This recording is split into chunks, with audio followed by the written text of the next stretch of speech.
Alhamdulillah wassalatu wassalamu ala rasulihil karim nabiyina Muhammadin wa ala alihi wa ashabihi ajmain. Teman-teman sekalian, ya, selamat pagi semuanya, khususnya untuk Prof. Dasim. Alhamdulillah senang sekali kita pada kesempatan hari ini ya, meneruskan rangkaian agenda kita yaitu lecture series ya. Ini hari yang pertemuan yang ke-11, Prof. Jadi kita punya 16 pertemuan. Ini sudah yang ke-11 dan teman-teman mahasiswa ini berasal dari berbagai fakultas. Di UMM kita punya 10 fakultas, cuman yang tidak ikut kedokteran karena memang ini juga dijadikan sebagai mata kuliah MBKM sebenarnya. Di induknya di HI itu ada mata kuliah multikulturalisme di Asia. Teman-teman ini klik ambil mata kuliah itu dari beberapa fakultas. Yang tidak masuk itu hanya dari fakultas kedokteran.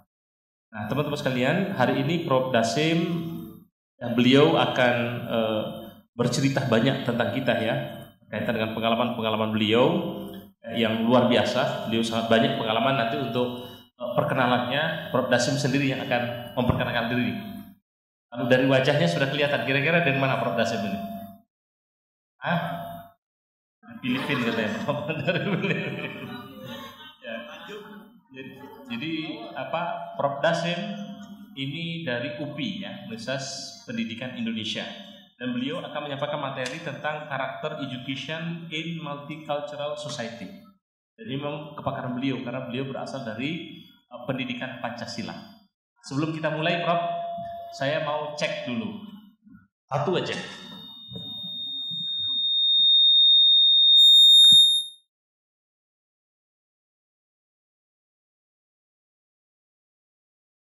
Yang pakai yang jilbabnya ya, yang noleh belakang, Mbak, berdiri bentar, berdiri ya. Wes, ini aja, Mbak depan. Nah, berdiri dekat mic, Prof. Dasim, namanya kita tes dulu.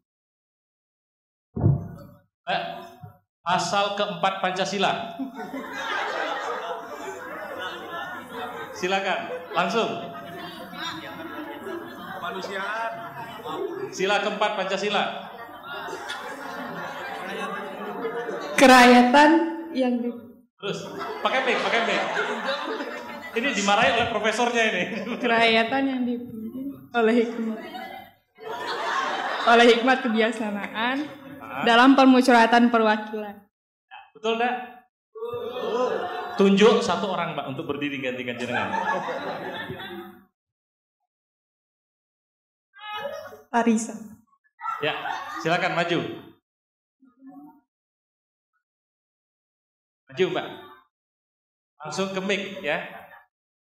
Saya sengaja ini karena di depan kita ini profesor dalam bidang pendidikan Pancasila.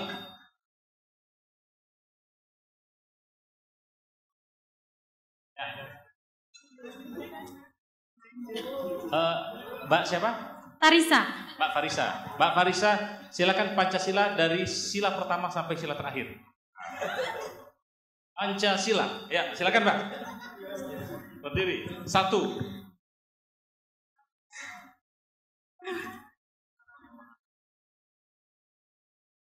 Pancasila yang pertama, ketuhanan yang Maha Esa. Kedua,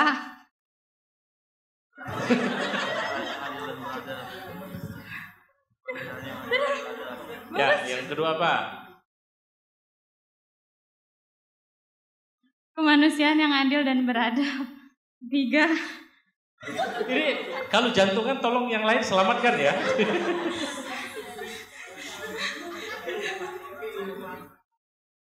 Ketiga,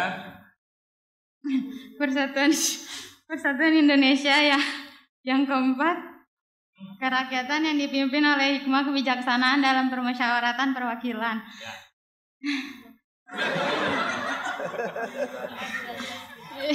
Keadilan sosial bagi seluruh rakyat Indonesia. Ya, kita berikan aplaus. Ya, tepuk tangan. Teman-teman sekalian, untuk tidak memperpanjang waktu, saya kira ini waktu kita berikan kepada Prof. Dasim. Ini kita waktunya sekitar 1,5 jam, Prof. Sudah termasuk untuk tanya jawab. Kalau mungkin mau jalan-jalan sambil keliling, monggo. Silakan. Assalamualaikum warahmatullahi wabarakatuh.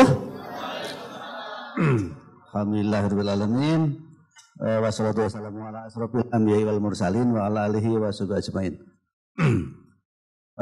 Terima kasih pertama-tama ke Mas Gonda ya, telah mengundang saya begitu. Bikin saja sebab ini kuliah, jadi kita harus dekat saja dengan para mahasiswa. Sebelum lebih jauh, tadi yang sudah dites Pancasila bagus lah ya. Oh, baru ini Bapak ke Medan ya, ke USI namanya, Universitas Pematang Siantar, Palungun ya, Palungun. Hanya seperti tadi tuh, hafal tuh sampai sila keempat, katakan bilang gitu. Yang keempat hafal ya. Yang kelima belum berubah. Jadi betul belum berubah. Adik-adik, ini lecture series yang diselenggarakan oleh Center of Asian Studies, kolaborasi dengan Eurasia Foundation. Ini luar biasa ya, Mr. Tato itu yang chairman-nya di Eurasia Foundation. Dulu itu awal-awalnya Asia Foundation. Dulu itu kan gini, awal-awal itu kita merasakan luluh lantang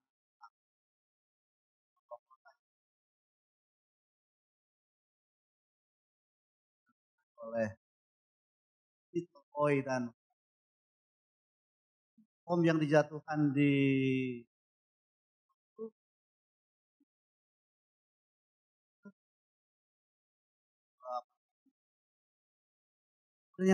di Nagasaki. Jadi ketika Bapak pergi ya menelusuri jejak Perang Dunia Kedua itu dengan timnya Eurasia Foundation, Asia Foundation, itu luar biasa bagaimana sebetulnya Mr. Satoji itu memikirkan mengumpulkan yen demi yen gitu ya, selama teman-temannya itu ingin mendirikan semacam satu komunitas, satu foundation yang ingin mengajak kita itu ada komunitas internasional saling memahami antara satu negara dengan negara lain gitu ya. Terutama mempromosikan pendidikan kedamaian. Jadi pada suatu ketika di Nagasaki itu ya, ada satu foto itu sebetulnya diambil itu oleh tentara Amerika. Coba siapa yang tahu foto apa yang sangat fenomenal yang dijepret oleh tentara Amerika sehingga foto itu memang menginspirasi ke semua di dunia.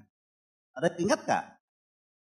Foto seorang anak kecil yang menggendong adiknya perempuan, kulkulai lemas, ya kesana kemari nyari untuk kremasi adiknya. Setelah beberapa hari lah gitu, beberapa hari setelah Hiroshima dan Nagasaki itu dibom. Saya ingat nggak foto apa? Googling, coba googling. Ya coba di googling.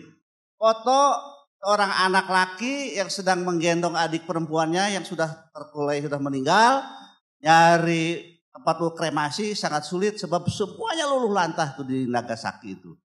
Siapa yang sudah menemukan judul fotonya? Belum, ya belum nih. Belum. Anak-anak generasi Z biasanya kan sangat cekatan. Ada? Udah temu deh? Ya, apa judul fotonya? Ya, Little Boy, Standing Boy, sorry. Judul fotonya adalah Standing Boy, ya. Luar biasa. Di sana digambarkan betapa, ya, itu dijepretnya oleh tentara Amerika, tentara Angkatan Udara Amerika, kemudian sudah sekian lama, ya, mungkin sudah hampir 1 tahun baru dipublikasikan. Itu ada foto yang sangat mengimpresi dunia betapa dahsyatnya ya akibat perang itu. Foto itu diberi nama Standing Boy. Ya, jadi anak laki-laki menggendong adik perempuannya yang sudah terkulai gitu, sudah meninggal. Nyari ibu bapaknya juga sudah meninggal semuanya. Kawasan itu juga sudah tempat kremasi put. Sana kalau ada punya kesempatan pergi ke Nagasaki, museum jelasan bom atom itu ada deskripsinya. Barangkali di sana juga ada deskripsinya. Bagaimana? Oleh karena itu, Indonesia Foundation itu adalah mengajak seluruh dunia. Mereka punya yayasan, kampus Bapak itu awal-awal di Indonesia memang di UPI dilaksanakan pertama dulu karena lecture series foundation dulu tuh ya. Lecture series Asia Foundation, 16 pertemuan yang sekarang memang di sejumlah kampus seperti juga di UMM dijadikan untuk MPKM ya. Ambil ke prodi lain misalnya kalian yang di luar prodi HI begitu, itu 16 pertemuan itu adalah satu mata kuliah ya. Satu perkuliahan bisa 3 SKS, bisa 2 SKS. Nah, dari pengalaman itu dari sekalian barangkali ini ke-11 ya Mas Gonda ya. Seri ke-11 ya. Seri ke-11 itu sengaja memang Bapak ditawarin oleh Mas Gonda juga sesuai dengan profesi Bapak di pendidikan Pancasila ya. Latar belakang Bapak itu S1 di Departemen Pendidikan Kewarganegaraan dulu di IKIP Bandung. Terus S2 mendalami antropologi di Universitas Pajajaran Bandung. S3 dilanjutkan ke sosiologi begitu juga di Pajajaran. Dan pernah ikut postdoktoral di China ya. Nah itu malam tadi sudah ngobrol dengan Mas Gonda dan teman-teman, Mas Dedik, Azmi ya dan Ruli ya. Ruli. Jadi memang pada saat di China itu Bapak mendalamin waktu postdoktoral itu adalah pedagogy and teaching material, Chinese pedagogy. Chinese pedagogy itu yang sudah bisa diterka oleh adik-adik ya. Dasar teorinya itu ya Confucius gitu ya. Bagaimana mereka itu sangat sangat mendalami timuran, filsafat timur yang sangat bertolak belakang dengan filsafat barat. Dulu itu banyak dicemooh dan sebagainya dan sekarang itu ada coba lihat, sekarang tuh keluar buku yang namanya Empire of Ideas. Ya. Bagus sekali bukunya, Empire of Ideas itu adalah bercerita tentang bagaimana sebetulnya perkembangan universitas di dunia ini yang oleh penulisnya itu William Kirby dimulai dari penelaahannya dia di universitas tertua di Jerman. Kemudian dari sana itu ada tunjuk bahwa harus langsung menyeberang ke Amerika begitu ya, mulai dari Harvard ya, Washington University macam-macam, dan endingnya itu ada petunjuk harus pergi ke Cina. Makanya Kirby ini adalah menjelajah ke negeri Cina, ketemulah bagaimana sebetulnya Fire of Ideas itu ya. Itu menarik, bukunya baru terbit tahun ini. Adik-adik bisa menikmatinya di Library Genesis begitu. Gratisan sekarang. Sebab dengan revolusi industri 4.0 itu kan filosofisnya filosofis yang kita peroleh dari revolusi industri sekarang itu adalah bagaimana kita menempuh mengeluarkan daya yang sekecil-kecilnya untuk memperoleh hal yang banyak ya. Jadi bisa lewat apa saja sekarang mencari ilmu pengetahuan ya. Seperti sekarang ini sebetulnya kerjasama dengan Indonesia Foundation itu kita bisa more for zero ya. More for zero dapat banyak dari ini ya, dari atau more for less lah gitu ya. More for less itu bahkan more for zero. Nah, sekaitan dengan tema yang disampaikan begitu ya, mengenai bagaimana pendidikan karakter di masyarakat kita yang multikultur. Jadi ini yang ditawarkan Mas Gonda itu sangat cocok. Sebab selama ini sudah 10 tahunan Bapak mengembangkan penguatan pendidikan karakter untuk higher education ya. Di antaranya memang dalam konteks masyarakat multikultural. Coba kita lihat. Jadi apa sebetulnya? Mengapa penting dan mendesak? Di masyarakat multikultural seperti kita itu harus ada pendidikan karakter. Gitu. Pendidikan karakter itu kan pendidikan yang bukan dikhususkan oleh bidang tertentu, bukan diperuntukkan kepada sasaran tertentu, tetapi sifatnya itu generik. Ya. Makanya pendidikan karakter itu di UNY di Yogyakarta itu masuk general education gitu.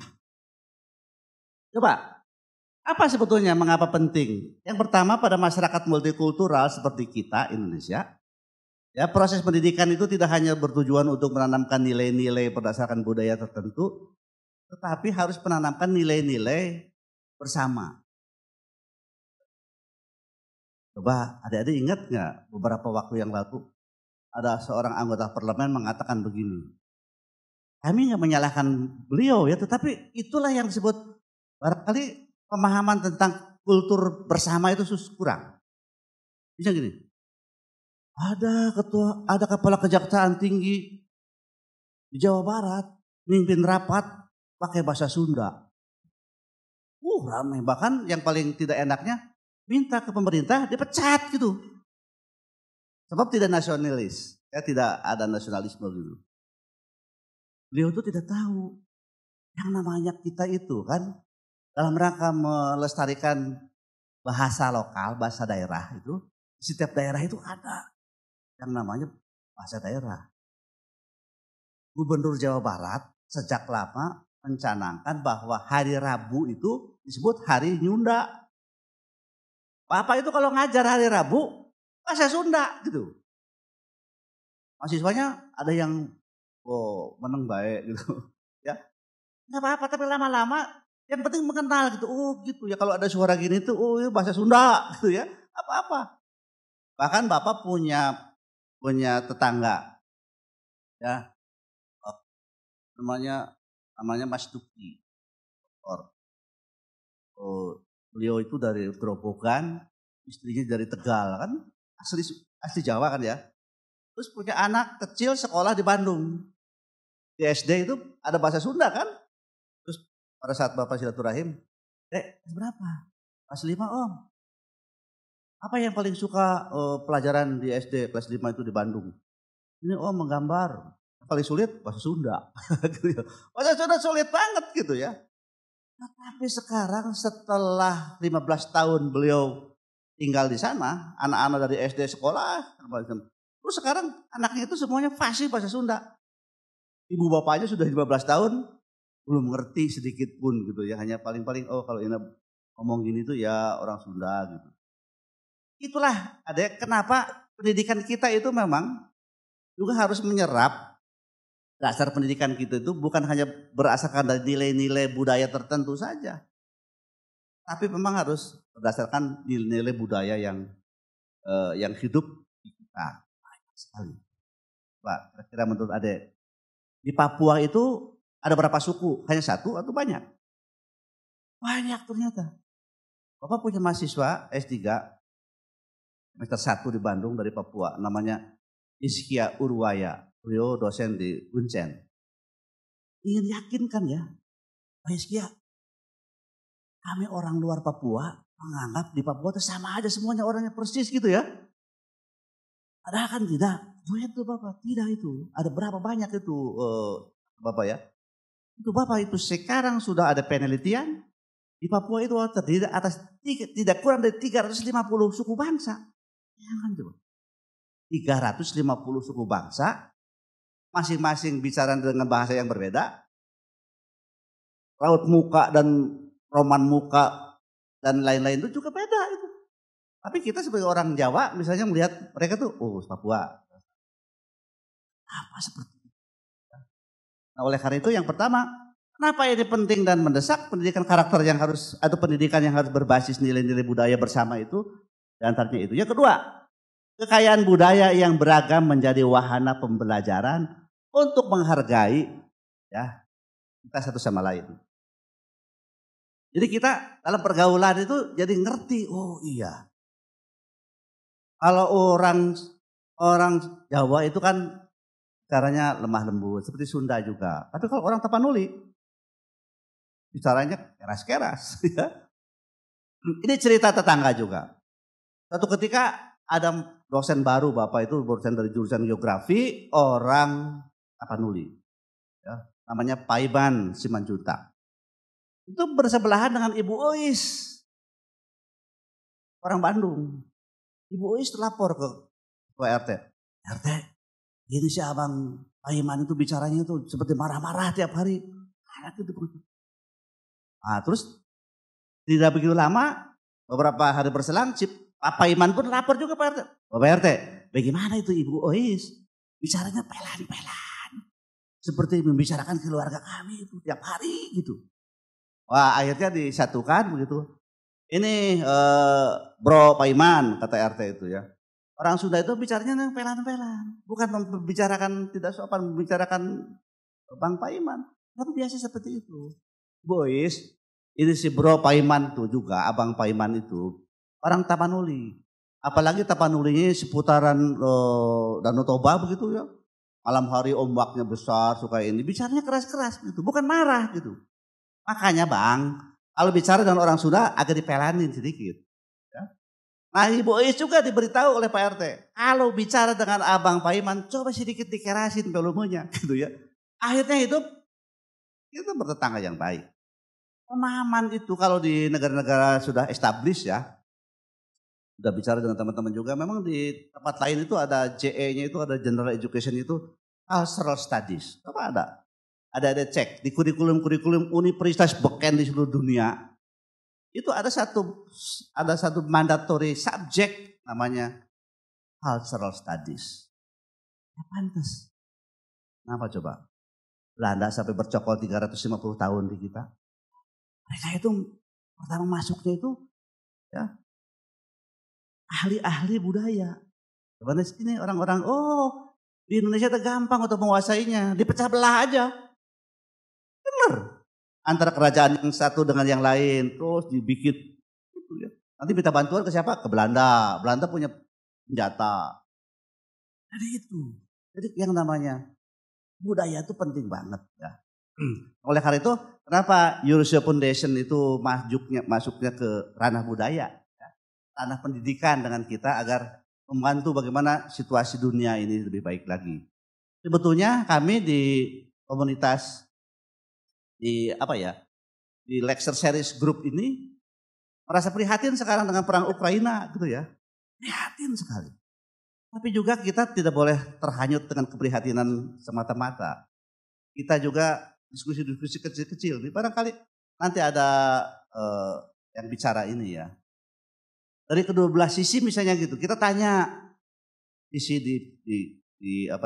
apalagi mahasiswa yang sipol di sini ya, atau FISIP. Tanya ke Rusia. Bang Putin, ini sekarang itu namanya Amerika terutama ya, dan Barat itu sudah menghegemoni dunia. Kalau nggak dihentikan, repot segala macam tuh kita tuh semuanya. Nah, terus dari segi Amerika pun sama Barat. Wah ini memang sekarang Putin ini kelihatannya ingin membuat lagi empire-nya, Soviet Empire dihidupkan kembali. Berbahaya juga. Jadi memang kedua belah pihak itu tidak bisa dipertemukan sebab visinya masing-masingnya berbeda. Nah oleh karena itu barangkali kita tuh jangan sampai terlena sekarang betapa suku bangsa kita yang demikian beragam hanya bisa dipahami oleh pendidikan karakter yang basisnya nilai-nilai yang berbeda. Oleh karena itu disebutkan di sini tujuan apa sebetulnya? Itu untuk membantu karakter peserta didik agar peka terhadap perbedaan. Ya. Jadi Kita tuh berbeda tuh biarin begitu ya, ngapa-apa. Tuhan kan menciptakan manusia berbeda-beda bersuku-suku bangsa itu untuk saling mengenal gitu. Bukan untuk saling gaya-gayaan, untuk saling bertengkar, untuk saling mengenal. Jadi dalam seri kuliah ini sebenarnya hal itu tuh bisa ditekankan. Yang kedua, agar tumbuh kembang berdasarkan. Ini adik-adik. Istilah politik yang berasal dari kata polis, ya, yang berasal dari mbahnya sana di Athena dulu. Itu yang namanya di Athena dulu itu ada orang walaupun dia pintar, ya, walaupun dia intelek, tetapi kalau tidak punya kepedulian terhadap urusan-urusan publik, ya, dia itu tidak tahu hak dan kewajiban sebagai warga, itu disebut idiotes. Jadi istilah idiot itu sebenarnya berasal dari Athena dulu. Bagi orang-orang yang walaupun kecerdasannya setinggi langit, kemampuan pribadinya hebat sekali, tetapi kalau tidak aware, ya, tidak terlibat dalam urusan-urusan publik, ya, malas gerak, ya, hanya tinggal di labirinnya budaya sendiri, nggak ingin tahu budaya lain, itu idiotes. Hakikatnya itu idiot. Ya, oleh kita sekarang dianggap kalau idiot itu orang yang memiliki keterbelakangan mental. Nah, lanjut. Itu sebetulnya tujuannya. Harapannya apa? Apa namanya kita inginkan dari pendidikan karakter itu yang di ini. Jadi adik-adik itu sebagai generasi muda itu dibekali nilai-nilai hidup bersama. Bener loh. Sebab ini nilai-nilai hidup bersama inilah yang memang harus dipahamkan. Ya, bukan hanya koeksistensi, ya. Bahkan harus pro-eksistensi. Bukan hanya memahami saja memang, harus mau bekerja sama. Misalnya konsep toleransi kita kan sudah mengarah ke sini, ya. Tapi ini akan dielaborasi lebih luas lagi setelah kita masuk ke pedalaman, ya.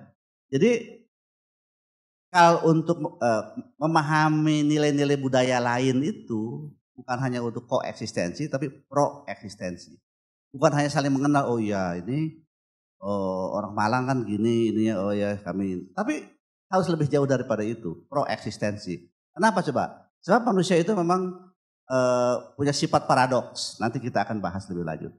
Maka pendidikan itu sebetulnya termasuk pendidikan karakter itu adalah harus dapat menumbuh kembangkan manusia paripurna, ya, insan kamil menurut konsep Islam, manusia yang baik.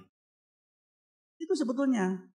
Jadi ending dari pendidikan harus berbasis karakter itu, ending dari pendidikan harus berisi nilai-nilai budaya bersama itu adalah agar kita sama-sama menjadi orang baik, ya, agar kita jadi insan kamil, ya. Agar kita menjadi manusia yang sempurna. Sekarang kalau yang disebut manusia yang baik itu apa? Terus yang bagaimana misalnya? Manusia yang baik itu yang atau manusia yang baik itu orang yang kaya raya begitu? Atau manusia yang baik itu adalah yang tenar setiap hari ada diberitakan di sosial media? Ya. Lanjut, Mas. Next. Nah, manusia yang baik itu kata Aristoteles, ya, sesuatu yang baik itu katanya harus sesuai dengan tujuannya. Ya, jam yang baik itu kalau menunjukkan ketepatan waktu, itu baru baik. Kalau anjing yang baik itu harus mengabdi ke majikannya.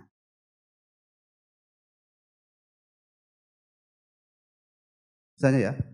Richard Mille jam berapa ini dek? Aduh Pak, mohon maaf Pak, ini sedang rusak. Itu bukan jam yang baik tuh. Terus, wah ini ada gogok apa ini? Wah ini gogoknya pokoknya yang paling ringas gitu. Apa itu? Siberian. Ada itu ya, ada Siberian family gitu yang. Oh tetapi kok menyerang ke majikannya itu bukan gogok yang baik. Ya. Jadi kata Aristoteles sesuatu yang baik itu harus sesuai dengan tujuannya. Sekarang manusia yang baik itu Apa tujuan kita diceritakan oleh kita di dunia ini oleh Tuhan? Jadi manusia yang mampu mengembangkan potensi kemanusiaannya. Sebetulnya insan kamil itu. Kita punya potensi akal, tetapi kok nggak dipakai? Ya katanya ini akibat kecemburuan yang luar biasa, saya jadi gelap mata sehingga ajudannya sendiri dihabisi gitu. Pertanyaan lanjutannya, kok sampai direncanakan gitu? Padahal kalau hanya seperti itu kan spontan gitu. Tetapi ini kelihatannya kok direncanakan, skenario-nya macam-macam gitu. Nah, jadi kan tidak baik, dia masih walaupun hebat segala sampai ke tinggi langit itu nggak baik sebab dia tidak mendapatkan ya posisi yang ya. Jadi manusia sebagai dengan segala keragamannya ada ya. Apabila disingkat itu terhubung kepada apa yang disebut poros 3 hubungan relasional. Yang pertama, kita ini mau cakep, mau tidak cakep, mau kaya, mau miskin, ya, agama mau apa saja, etnis apa saja, kekayaannya, perbedaannya sebenarnya saja. Yang pertama poros relasi pertama itu kita sebagai makhluk rohani dan makhluk jasmani. Ya. Yang kedua, relasi yang kedua tuh kita tuh sebagai individu sekaligus juga sebagai makhluk sosial. Dan yang ketiga, dia itu adalah punya dimensi universal dan punya dimensi partikular gitu. 3 relasi itu saja yang dipandang oleh Pancasila itu. Jadi menurut hakikatnya itu menurut Pancasila, manusia insan kamil itu adalah manusia yang memang punya keseimbangan dalam 3 poros yang ini. Manusia sebagai makhluk jasmani dan rohani, manusia sebagai individu dan makhluk sosial, dan manusia dalam keadaan dalam dimensi universal dan dalam dimensi partikular. Coba kita elaborasi satu persatu. Lanjut, Mas. Sekarang gini, mari kita lihat diri kita sebagai makhluk jasmani sekaligus makhluk sosial. Sebagai makhluk yang jasmani dan rohani, ya. Makhluk jasmani itu manusia itu punya daging. Oleh karena itu kita itu ya memerlukan pangan, memerlukan sandang, memerlukan papan. Jadi agar manusia itu sempurna ada prasyarat material. Ya, kenapa? Sebab kita punya daging. Sebagai makhluk jasmani itu punya daging. Karena punya daging, kita harus makan, harus minum, ya, harus berpakaian, harus punya tempat tinggal. Oleh karena itu dalam konteks Pancasila, kita sebagai makhluk yang baik itu, sebagai manusia yang baik, untuk mencapai kebahagiaan itu ada yang disebut syarat material. Kita harus punya pekerjaan. Kenapa harus punya pekerjaan? Supaya kita punya pendapatan. Kenapa punya pendapatan? Supaya kita bisa beli makan, beli minum, ya, beli pakaian, beli tempat tinggal, macam-macam. Oleh karena itu nonsen kalau misalnya ada cewek ya gitu, ya Kakang, Kang Mas, oh mau dibawa kemana saja oleh Kakang Mas, dan cintanya full, mau dikasih makan sehari sekali, itu nonsen gitu ya. Sebab memang dalam rangka kebahagiaan itu ada syarat material. Tetapi pertanyaannya sampai sejauh mana ya syarat materi itu bisa menyuplai kebahagiaan. Itu ada yang menarik. Dalam bukunya The Spirit Level yang ditulis oleh Richard Wilkinson dan Kat Pickett, hasil risetnya itu riset antar negara, seluruh dunia di riset. Ini syarat material itu di mana batas kecukupannya. Sebab orang kita kan ada istilah, waduh kerjanya itu Mas, banting tulang, saban bengi, saban awan, ya, kaki dijadikan kepala jadi pokoknya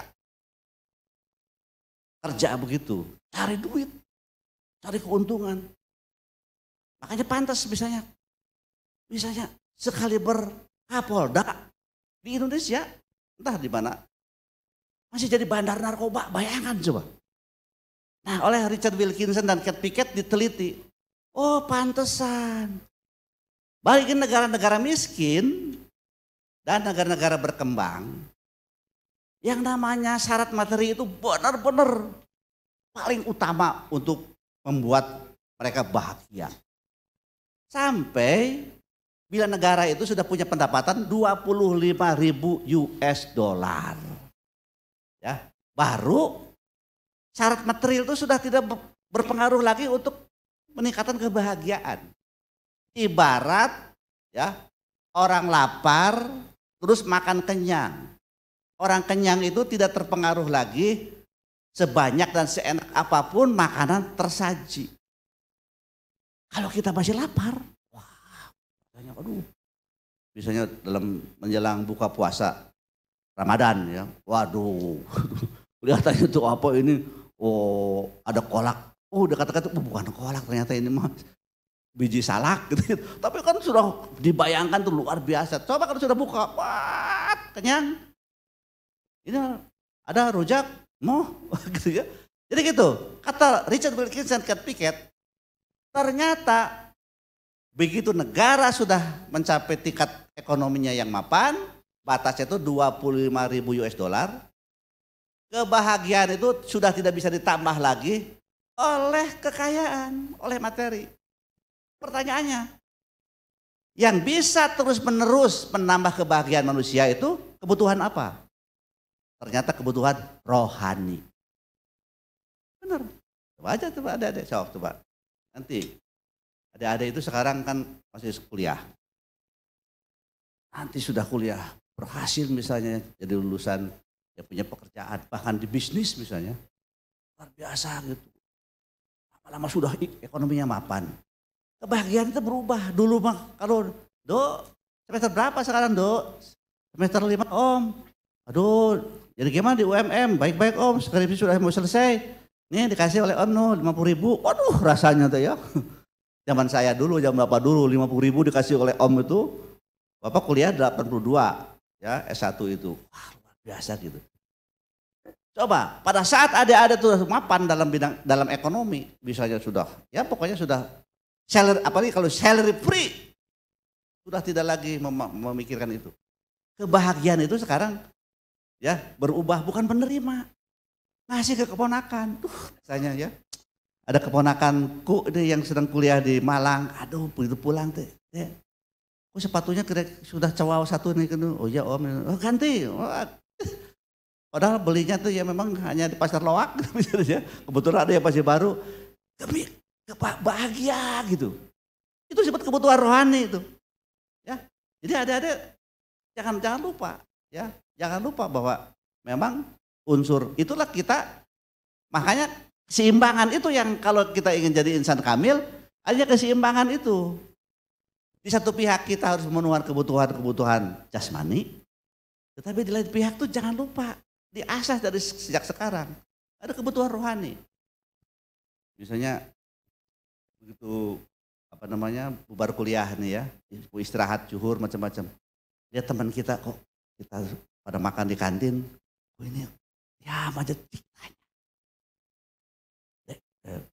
Mas kenapa nggak ke kantin? Punya uang ya?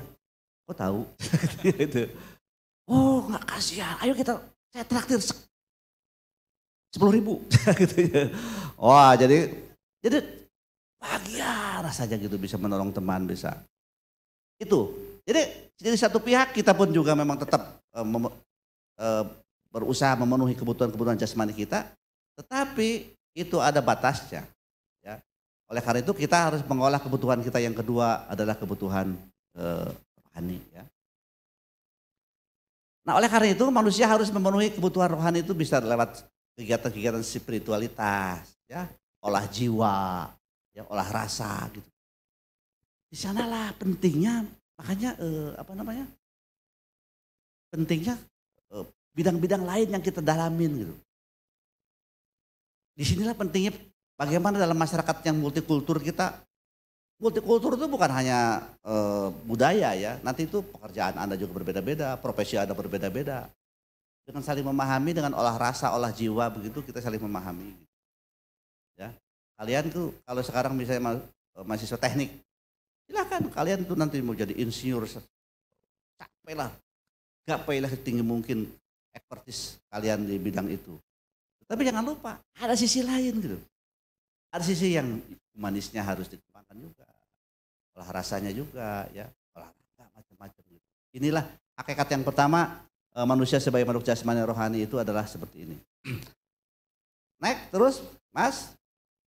Nah sekarang dimensi yang kedua, hubungan relasional yang kedua itu manusia itu sebagai individu, Anda, kita, semuanya itu sebagai individu dan sekaligus sebagai makhluk sosial. Ya. Sebagai individu kita memang harus berusaha terus-menerus meningkatkan kemampuan individu kita, kemampuan diri kita. Ya. Termasuk pemerintah pun menyediakan tempat infrastruktur pendidikan, ya, untuk belajar, untuk mengembangkan potensi-potensi historical development kita, ya, meningkatkan ilmu pendidikan formal di universitas maupun juga lewat kursus-kursus, ya, lewat kajian-kajian, pengajian-pengajian di majelis taklim macam-macam. Dalam rangka itu, agar potensi kita itu bisa tumbuh kembang, ya, bisa tumbuh kembang. Tapi dalam waktu yang bersamaan, ya, negara juga, kita juga harus hadir, ya, harus mulai punya aktivitas untuk mengembangkan jaringan-jaringan kolektif. Jadi negara kita ini, pemerintah Pak Jokowi sudah cukup misalnya mengembang sarana prasarana infrastruktur untuk mengembangkan self development pribadi pada warga negara. Tapi jangan lupa juga harus menciptakan, ya, harus apa yang kita sebut sebagai jaringan-jaringan kolektif yang baik. Harus menghadirkan tata kelola yang baik. Kenapa coba? Pertanyaannya, pribadi yang baik dalam jaringan kolektif yang buruk bisa jadi buruk. Benar, coba lihat. Nih kan ceritanya gini, lewat Eurasia Foundation pun nanti Mas Gonda mudah-mudahan bisa ada tindak lanjut. Di kami sekarang setiap tahun suka mengirimkan program internship ke Jepang. Difasilitasi awal-awalnya oleh Eurasia Foundation ini. 1 tahun, 2 tahun itu kita tidak aware, ya. Bagaimana? Tapi ternyata memang anak-anak yang baik, oleh kita mendidik yang baik, begitu ke Jepang di sana. Di sana itu bergaul saja, di sana kan dengan orang dari mana-mana kan. Jadi suka minum. Uang kan internship ke Jepang itu sebulan mahasiswa gajinya 100.000 yen. Iya. Dikasih penginapan, dikasih makan pagi. Jadi 100.000 yen. Itu kan bisa nabung tuh kalau 100.000 yen sebenarnya, ya. Tapi dia habis saja begitu. Kenapa? Jadi begitu masuk ke sana, bergaul dengan lingkungan yang kurang bagus, datang dari mana-mana gitu. Siapa kan sekarang Jepang itu aging society, ya. Masyarakat Jepang itu masyarakat tua. Ya. Orang-orang mudanya sudah mulai sedikit dan juga kalau menikah pun jarang punya anak. Karena kalau punya anak, kalau udah menikah punya anak pun harus cuti bekerja, keganggu. Makanya yang sudah menikah pun jarang punya anak. Pabrik-pabriknya pekerjaannya kosong. Kampus-kampusnya yang mentereng, mahasiswanya sedikit. Lab-labnya hebat-hebat, kosong. Oleh karena itu sekarang sudah 10 tahunan terakhir, Jepang itu mengembangkan partnership dengan kita. Salah satu yang disukai itu orang-orang Indonesia, para mahasiswa kita. Baik sebagai pekerja kalau sudah lulus, dan mahasiswa kita yang magang gitu, internship. Kenapa? Itu relatif lebih ini, ya. Nah oleh karena itu, walaupun demikian kami sekarang benar-benar nyeleksinya benar-benar. Dari agamanya itu misalnya, wah bagus nih kira-kira, jangan nggak akan ke bawah ke. Sebab pribadi baik juga dalam lingkungan yang buruk bisa jadi buruk. Termasuk juga pribadi yang baik dalam tata kelola negara yang buruk bisa jadi buruk juga. Misalnya, kok setelah baik sekali waktu di kampungnya, setelah masuk ke Jakarta di Senayan, kok jadi begitu gitu ya. Juga sama, Setelah dia tuh sarjana hukum yang hebat, tetapi begitu masuk ke lingkungan di Jakarta di Mahkamah Konstitusi misalnya, ada yang terjerat gitu. Nah ini tata kelola negara juga. Jadi jaringan-jaringan kolektif kebangsaan kita itu juga harus diperbaiki. Nah, oleh karena itu, ini penting sekali ya. Identitas kita sebagai pribadi dan makhluk sosial itu benar-benar harus benar-benar dalam pendidikan karakter itu harus benar-benar diperhatikan. Jangan sampai misalnya kita punya peer group yang memang patologis gitu. Dalam istilah kriminologi itu, kita pun akan ini. Kan peribahasa di orang-orang tua kita gitu, hati-hati ya. Kalau kau bergaul dengan orang yang tukang minyak, jualan minyak tanah gitu dulu. Walaupun kau nggak beli itu baunya pasti ini juga. Sebaliknya kalau kamu bergaul dengan pedagang minyak wangi, walaupun tidak beli, ada wangi itu ke bawah begitu. Itu peribahasa atau apa ya, omongan dari orang-orang tua kita itu yang seperti itu. Lanjut. Nah sekarang yang kedua, manusia itu, yang ketiga, kita ini semuanya ya, sebagai manusia di dunia ini ada dalam konteks universal dan dalam konteks partikular. Coba lihat. Manusia di bumi ini apapun latar belakang primordialnya, sebenarnya mempunyai asal usul kemanusiaan yang sama. Kalau tidak percaya, coba daging kita black, darah kita sama merah, tulang kita sama putih. Itu menandakan bahwa kita itu punya asal usul kemanusiaan yang sama. Ya.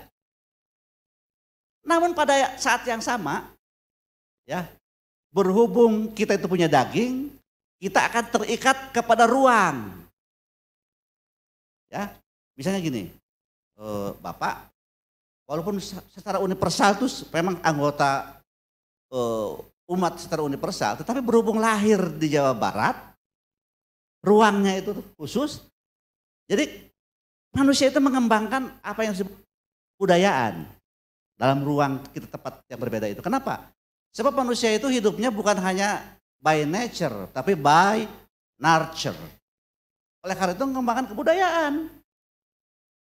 Oleh karena itu ruang-ruang yang kita tempat itu beda-beda di Nusantara ini, sehingga kebudayaan yang dikembangkan itu beda-beda. Gitu ya. Harus ingat, itu dimensi partikular kita itu. Ya kalau dimensi universal seperti tadi, kita itu bersaudara. Makanya sekarang kan ada gerakan Global Education Citizenship. Global Citizenship Education. Di antaranya sebetulnya Eurasia Foundation itu mengembangkan Global Citizenship Education. Bagaimana kita itu semuanya menyadari sebagai warga global. Kenapa? Kita punya asal usul kemanusiaan yang sama. Tetapi berhubung kita terikat dengan ruang, karena kita punya daging, kita hidup dalam ruang yang khusus, partikular, sehingga kita membuat kita jadi beda-beda. Coba, dalam konteks Indonesia yang multikultur, kalau perbedaan itu tidak di custom, gimana jadinya? Ya. Jadi jembatan penghubung atau middle ground, ya, middle ground antara, karena kita ada dalam dimensi universal dan partikular, middle groundnya itu, titik temunya itu apa yang disebut nation state. Jadi adanya Indonesia itu pada saat Indonesia merdeka, kenapa misalnya langsung Sultan Yogyakarta langsung melepaskan identitas primer orang Jawa nih, orang-orang Yogyakarta ke NKRI itu, jadi melepaskan identitas primer ya identitas sekunder di NKRI. Kenapa? Ini orang-orang kita itu para founding fathers kita itu paham banget. Ya. Akibat kita itu berada dalam dua dimensi yang berbeda, ya, walaupun universal dan partikular, kita tidak bisa seperti itu terus. Harus ada dalam middle ground, yaitu nation state. Ada pasti tahu yang belajar ilmu politik. Apa itu nation state? Coba, apa bedanya nation state dengan empire gitu? dengan imperium. Nation state itu negara yang dibangun oleh banyak suku bangsa. Ya. Nah, oleh karena itu apa sebetulnya fungsi nation state itu? Kenapa kok semua kerajaan di Nusantara itu meletakkan semua identitas primernya kepada sukunya, ya, kepada kerajaannya, dan berkhidmat kepada NKRI. Sebab ada, terus Mas, ada fungsi nation state. Ada fungsi nation state. Yang pertama fungsi ke dalam dan fungsi keluar. Jadi fungsi ke dalam itu seperti tadi. Jadi fungsi ke dalam dari nation state itu dari Indonesia, dari NKRI ini ya. Kalau dalam konteks kita, agar partikularitas yaitu tidak menimbulkan anarkis. Kalau nggak percaya, coba. Kita itu dulu sebelum ada Indonesia, ya, di Nusantara ini hidup partikularitas kerajaan kan? Kerajaan dari mulai pokoknya kerajaan Nusantara. Kerjaannya apa? Ya diacak-acak oleh Belanda itu. Ya, diacak-acak oleh Belanda. Sebab kita sudah dipahamkan dulu oleh para ahli budaya mereka. Jadi pertama kali fungsi national state itu, fungsi ke dalam itu adalah agar partikularitas yang ada di Indonesia itu tidak jadi anarkis. Ada masih mendengar nggak setiap tahun ada perang suku di Papua? Ya, walaupun sudah ada NKRI kan mereka masih tetap perang suku. Luar biasa. Nah, dengan apa namanya? Dengan adanya nation state itu. Jadi agar partikularitas tidak jadi anarkis, makanya kita berkhidmat dalam nation state. Itu tujuan atau fungsi ke dalam. Sedangkan fungsi keluar, ya, adanya nation state itu, adanya nasionalisme, ya. Sebab kan kalau dalam nation state itu ada yang disebut civic nationalism, ya, civic nationalism. Bukan ethno-nationalism. Walaupun di Papua sekarang masih terdapat. Misalnya ada seorang ahli sejarah di Papua, Dr. Bernarda Metrai, menulis buku Nasionalisme Ganda Orang Papua.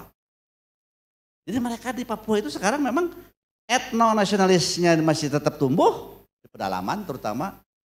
Civic nasionalisme juga memang semacam dipaksakan oleh negara, kan gitu. Sebagai warga negara kan harus punya civic nationalism. Tetapi memang tidak bisa dipungkiri sebagai etnis itu punya etno-nasionalismenya. Jadi tadi juga Bapak menyebutkan kita itu sebenarnya kalau dalam nation state itu ada dua solidaritasnya itu. Yang pertama solidaritas yang primernya itu kepada etnis masing-masing. Tetapi berhubung mengikat ke dalam kesatuan kita, ya kita punya solidaritas sekunder, ya kepada NKRI. Bayangkan dengan adanya nation state itu fungsi yang keluar itu nasionalisme yang kita ini bisa menjaga agar globalisasi yang melanda dunia sekarang ini tidak menghabisi partikularitas yang ada. Coba gencarnya globalisasi sekarang. Kalau NKRI nggak ada, menghantam sudah dengan apa? McDonaldisasi, ya, Hollywoodisasi, dan sasi-sasi yang lain. Luar biasa. Dengan adanya nasionalisme kita middle ground nation state itulah.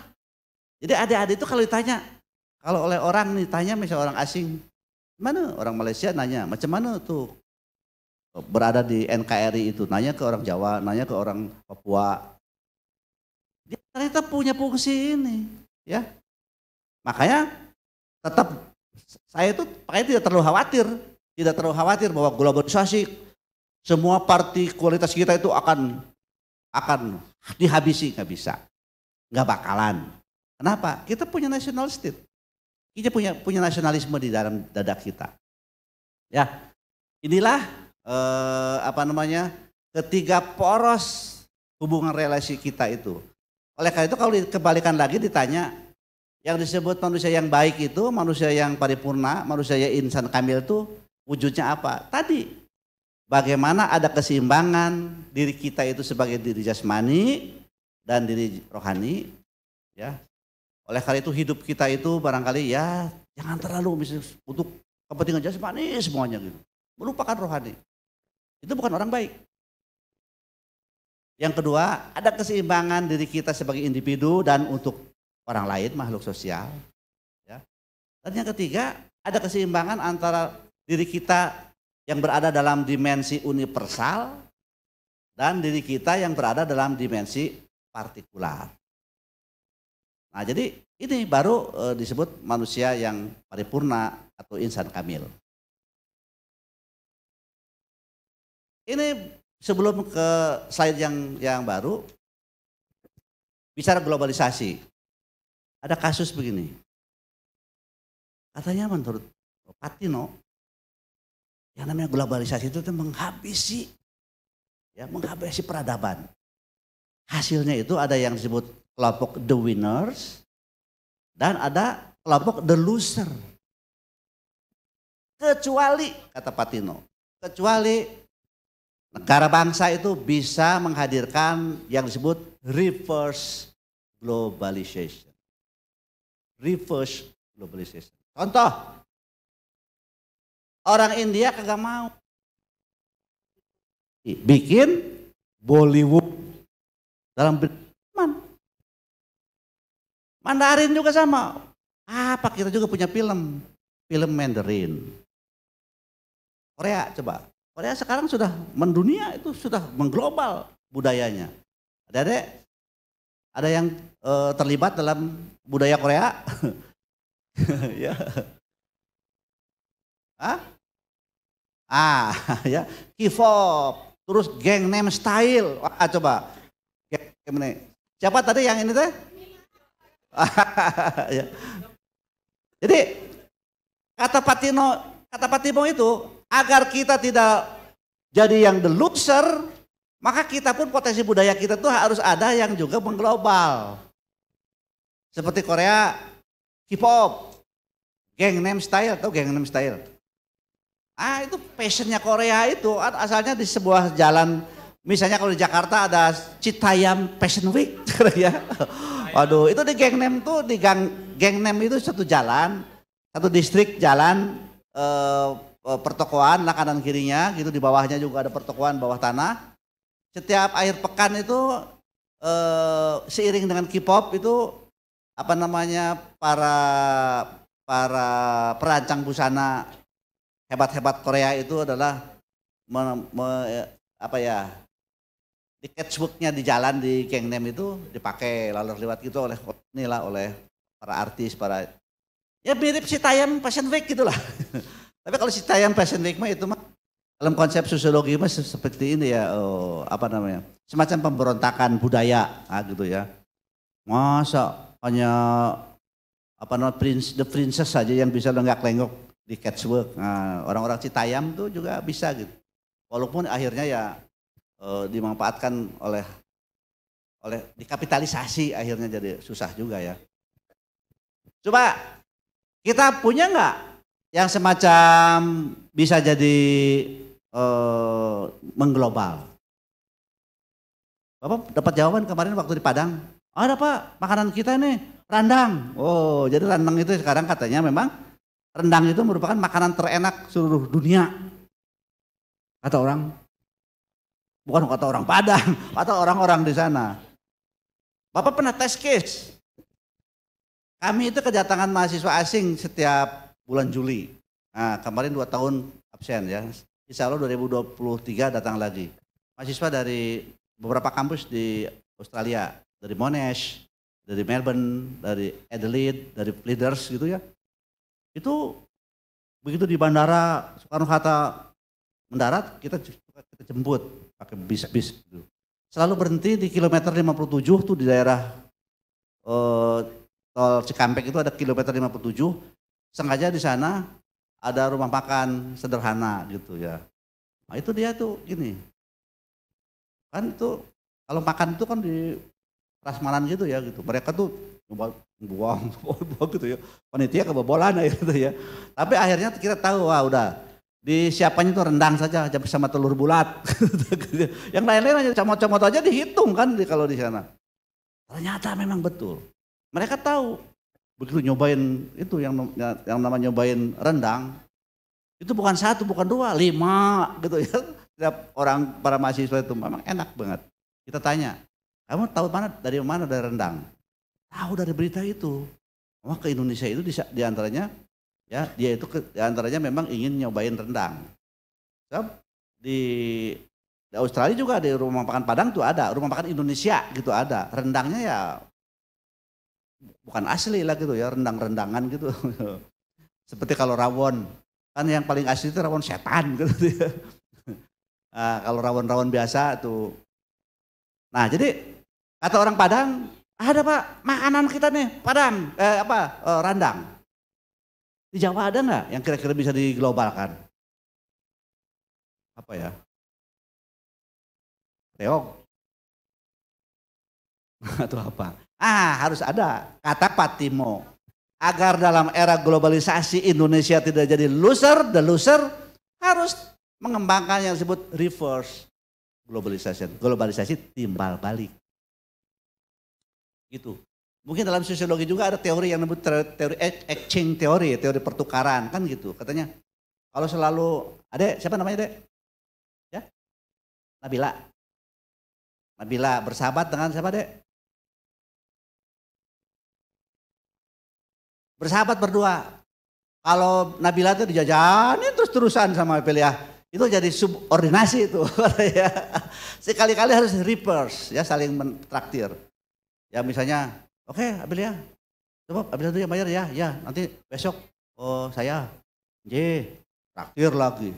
Besok tuh, Abelia, coba traktir dulu, bayarin dulu Abelia ya, besok. Jadi besok itu kapan? Besok. Setiap makan itu besok terus.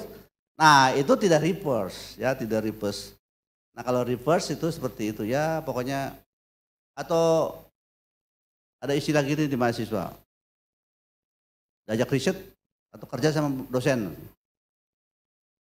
tenang saja ya, kalian pokoknya nanti kita hasilnya 50-50 gitu. Harus ditanya definisinya itu, macam apa itu 50-50. Kadang-kadang kalau 50-50, nah 50-50 ya, Bapak 80, kalian 20% kan tuh sama tuh 50-50 gitu ya. Nah reverse globalisasi harus seperti tadi ya. Nah itulah barangkali aspek budaya kita apa. Sebab di Amerika pernah di Los Angeles beberapa tahun yang lalu tuh demam budaya Latin. Wih di jalan-jalan tari sambal. Semua orang bule juga ikut karnaval bang seperti di Rio de Janeiro gitu ya. Di Los Angeles terutama. Itu Brazil sudah bisa melahirkan reverse globalization lewat tari sambanya. Budaya Latin di Amerika gandrung ya. Oke lanjut. Mas. Next. Nah sekarang tadi Pak Gonda sudah menyebutkan, Bapak kan dari pendidikan Pancasila ya. Sekarang gini, karakter macam apa? Memang yang harus harus dikembangkan di kita semua terutama anak-anak generasi muda. Itu karakter Pancasila. So Pancasila itu ya, yang memang para founding fathers kita tuh Pancasila itu sebagai dasar negara dan berhubung kata Bung Karno juga bahwa Pancasila itu sebenarnya digali dari bumi kita. Oleh karena itu Pancasila itu sudah jadi pandangan hidup sebenarnya sejak awal di Nusantara. Tetapi diformalkannya di BPUPK dan di PPKI itu. Tetapi hakikatnya adik-adik, Pancasila itu merupakan the philosophy of happiness. Ya. Pancasila itu hakikatnya kalau yang tadi dibacakan yang 5 sila dilaksanakan nilai-nilainya, itu Pancasila itu bisa mendrive kita, bisa membawa kita mencapai kebahagiaan. Coba kita lihat. Ya. Jadi Pancasila itu kalau dilihat dari sila-silanya itu isinya itu adalah relasi 3 hubungan tadi. Ya, poros kita punya 3 hubungan relasional tadi. Coba lihat sila pertama. Sila pertama itu ketuhanan yang Maha Esa. Ketuhanan yang Maha Esa itu ya hakikatnya itu merupakan manusia sebagai dimensi rohani. Ya, ketuhanan yang Maha Esa. Sila kedua, kemanusiaan yang adil dan beradab. Itu merupakan poros manusia sebagai makhluk sosial yang sifatnya universal. Seperti tadi tuh, kita itu punya daging, darah kita darah sama merah, tulang sama putih. Jadi kita punya asal usul kemanusiaan yang sama. Itu sila kedua itu, kemanusiaan. Apa namanya? Yang adil dan beradab. Sila ketiga apa? Manusia sebagai makhluk sosial ya dalam dimensi partikular. Kan persatuan Indonesia. Jadi persatuan Indonesia itu sebetulnya kita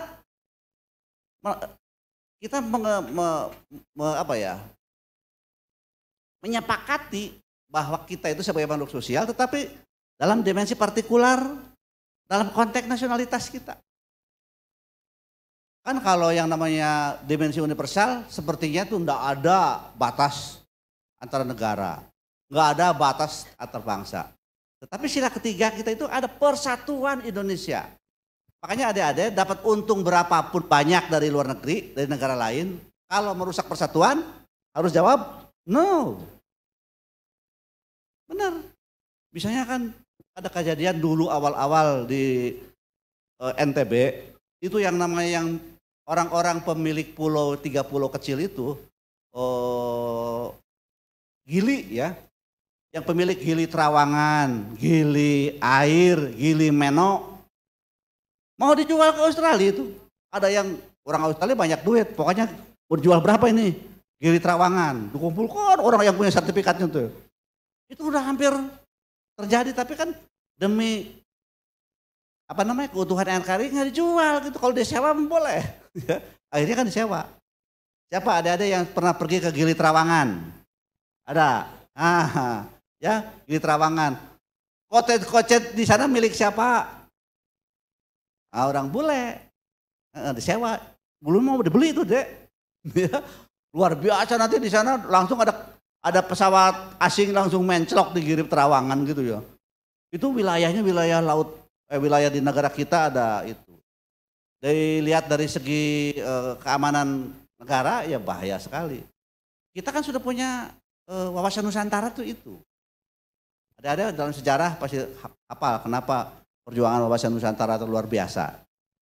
Kemudian sila keempat itu apa? Manusia sebagai makhluk sosial dengan kemampuan rohani yang mampu membuat keputusan-keputusan ya untuk kebahagiaan bersama gitu. Jadi abang-abang dan mbak-mbak kita yang di parlemen, di DPR itu mereka itu oleh kita diangkat sebagai orang yang punya kecakapan luar biasa. Tetapi ingat harus memperjuangkan pelaksanaan sila keempat. Keputusannya itu harus untuk kebahagiaan bersama, bukan untuk orang parlemennya saja. Bukan untuk Senayan saja. Misalnya kenapa? Misalnya produk undang-undang yang diciptakan oleh mereka kok masih tetap oleh masyarakat didebat macam-macam apabila terdapat ketidakadilan. Jadi gelintir saja untuk oligarki saja macam-macam nggak bisa. Terakhir sila kelima itu hakikatnya di sinilah. Hakikatnya sebagai manusia sebagai makhluk jasmani. Ya. Yang harus adil dan makmur. Sebetulnya mah yang dilihat dari segi bahasa mah makmur dan adil dulu. Makmur itu cara menumbuhkannya. Kalau sudah tumbuh ekonomi kita baru cara membaginya secara adil gitu sebenarnya. Kalau adil cuma dari warisan ya. Wah ini kita sudah dapat warisan adil dibagi gitu. Nah, silakan dikembangkan. Bagaimana bukan dijual habis warisan dari orang tua itu ya.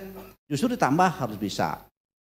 Nah, jadi coba lihat Pancasila itu dari 5 sila itu betul-betul merupakan elaborasi dari ya relasi kita yang 3 tadi. Baik sebagai makhluk jasmani dan rohani, makhluk individu dan makhluk sosial, dan dimensi kita dalam dimensi universal dan partikular. Pancasila luar biasa itu ya para founding father kita yang menciptakan Pancasila itu luar biasa. Kenapa coba? Adik-adik baca lagi sejarah perumusan Pancasila. Sejarah penggalian, perumusan dan penetapan Pancasila. Para founding fathers kita itu adalah orang-orang intelek, bacaannya banyak. Benar. Jadi bahasanya tuh kalau dulu tuh kalau sudah ada Wikipedia, bukan hanya pakai Wikipedia. Baca buku-buku filsafat-filsafat yang ada di dunia ini, gimana caranya. Sebab kan pada saat sidang BPUPKI pertama dibuka oleh Tua Dr. Rajiman Weddio di Ningrat, ditanya nih, teman-teman, apa sih sebetulnya dasar-dasar pada Indonesia merdeka? Jadi setelah kita merdeka itu, negara kita itu diletakkan tuh pada dasar yang apa? Tokoh-tokoh bicara semuanya, memang Bung Karno yang bisa menjawabnya, bahwa 5 sila dari Bung Karno itu dalam rangka menjawab filsafat negara.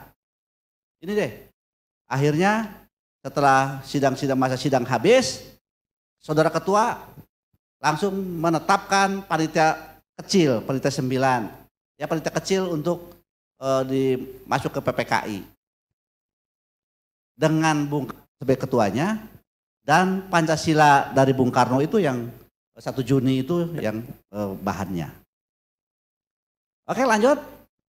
Bagaimana sebetulnya kebahagiaan itu langsung diraih ya. Nah, kebahagiaan yang sudah dielaborasi dalam Pancasila itu harus diraih dengan cara mengusung visi dan misi negara. Ingat coba ada di mana visi dan misi negara terdapat dalam dokumen politik kita. Nah, dalam pembukaan Undang-Undang Dasar Negara Republik Indonesia tahun 1945. Jadi visi dan misi negara itu kita usung dalam rangka meraih kebahagiaan.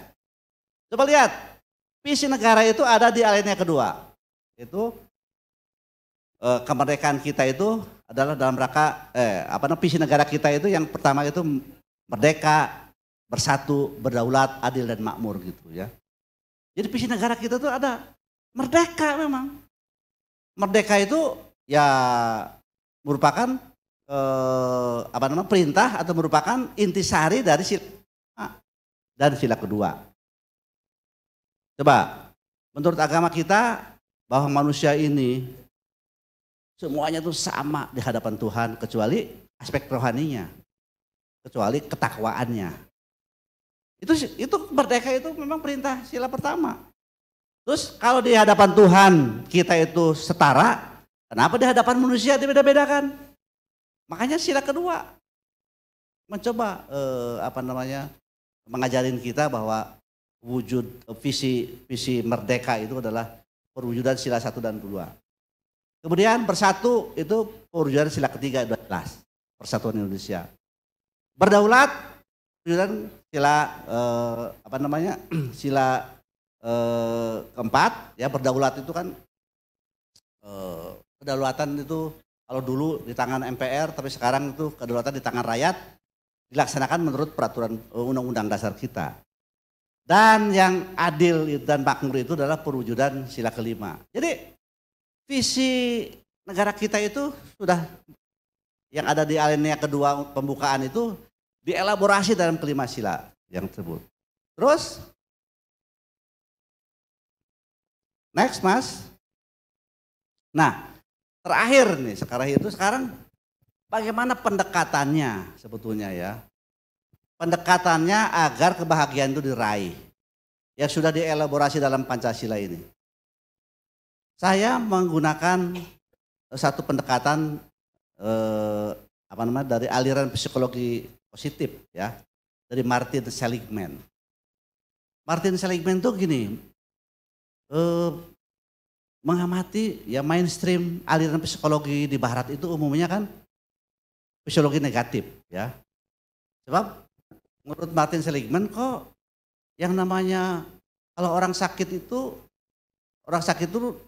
itu dibiarkan sakit jiwa dulu gitu. Setelah itu baru diobati.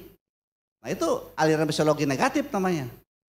Tapi di dunia timur Martin Seligman melihat Di dunia timur itu berbeda, orang itu disehatkan dulu jiwanya sebelum sakit. Lewat meditasi, lewat zikir, lewat sholat, lewat puasa, lewat zen. Gitu. Oleh karena itu ini Martin Seligman itu bikin satu formula dalam pendekatan pembelajaran bagaimana mencapai kebahagiaan itu. Formulanya itu disingkat PERMA. Ya. PERMA itu yang P pertama itu adalah positive emotion. Jadi salah satu jalan kebahagiaan menurut aliran psikologi positif adalah yang pertama itu adalah positive emotion. Kita tuh harus mengembangkan emosi yang positif, ya, keyakinan yang positif. Ini sebetulnya pancaran sila pertama Pancasila. Ya, kenapa coba? Ketuhanan, bagaimana cara kita itu menumbuhkan keyakinan positif? Berketuhanan begitu. Jadi kalau adik-adik masuk kuliah ke UMM ini tuh ya, wah saya itu kayak termotivasi banget ya. Kampusnya demikian indah, asri, kawasannya demikian kondusif untuk belajar, para dosennya sangat mumpuni. Ya, saya yakin deh berhasil saya itu dengan summa cum laude bisa itu. Insya Allah berhasil tuh. Tapi kalau begitu masuk ke kampus, aduh, uang juga cekak, ya. Kemudian kelihatannya itu, teman-teman juga kelihatannya itu kok nggak friendly gitu macam-macam ya. Wah, jangan-jangan berhenti kuliah nih. Itu jangan seperti itu. Dosen juga sama. Kalau dosen mengajar ya, waduh, mahasiswa saya tampaknya ini sangat colorful, ya, datang dari berbagai daerah macam-macam. Kelihatannya wajahnya juga begitu ditatap tuh langsung bersinar gitu ya. Kalau ditatap dosennya kan jangan langsung gini gitu. Yuk. Ada apa Pak? Oh bukan begitu, tapi jadi kalau dosen juga sudah punya keyakinan bahwa anak didiknya itu punya optimisme dan dia itu mengajar akan berhasil, mengantar anak-anak sukses gitu. Ya. Inilah yang disebut gitu. Bahkan dalam hadis qudsi ini kita ingat ya, Allah mengatakan aku tergantung pada prasangka hambaku.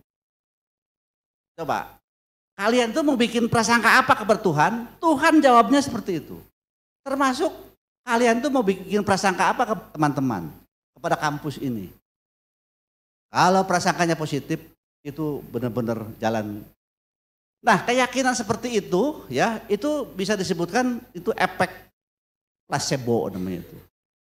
Nih, kalian tuh semester berapa sekarang? Udah KKN belum? Ada KKN di sini? Ada ya? Efek placebo tuh gini. Nanti saat kalian KKN, biasanya KKN sekarang kan digabung ya beberapa prodi, bahkan itu seringkali mengadakan acara pengabdian di alun-alun kecamatan biasanya. Itu mengundang dokter-dokter baru, ya, dokter-dokter muda. Biasanya kalau dokter muda itu kan tidak terlalu banyak bawa obat, ya, ala kadarnya saja.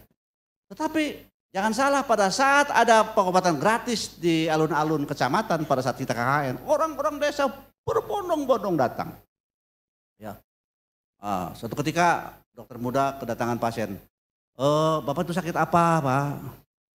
Pada saat ditanya gitu, yang namanya orang kita itu biasanya waktu si bapak itu menyampaikan banyak sekali penyakitnya itu. Waduh Pak, saya sangat. Tetapi dengan sangat apresiatif ya si dokter muda itu. Oh gitu Pak ya, insya Allah akan saya obati Pak. Dengan bismillah nanti Bapak akan saya suntik ya. Dengan izin Allah nanti Bapak sembuh. Disuntiklah itu si bapak itu. Des! Dengan vitamin C. Ada obat. Begitu setelah disuntik oleh vitamin C, si bapak tuh bangkit. Aduh, Bapak dokter, saya kok jadi enak sekali nih. Ya badan jadi segar sekali. Itu yang disebut efek placebo. Karena keyakinan yang mendalam. Ya, kita sebagai orang yang beriman keyakinan kepada Allah, Tuhan kita. Itu merupakan energi positif. Ya, kenapa coba? Dalam bahasa agama energi positif itu berkah. Sedangkan energi negatif laknat. Ya. Dalam bahasa Indonesia misalnya, ya yang namanya iman itu kan percaya. Coba di kita tuh iman, lihat kamus besar bahasa Indonesia, percaya kepada gaib apa. Artinya orang beriman itu harus memancarkan cahaya dalam jiwanya itu, ya. Cahaya positif gitu.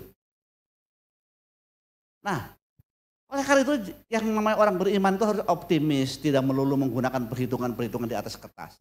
Ada ini, ingat dalam sejarah. Kalau para founding father kita hanya menghitung di atas kertas pada saat kita mau memproklamasikan kemerdekaan, itu seluruh dunia tuh mentertawakan kita, mencemoohkan kita. Indonesia, jangankan menghadapi sekutu, menghadapi Belanda saja noktah kecil di Eropa terhuyung-huyung sampai 350 tahun.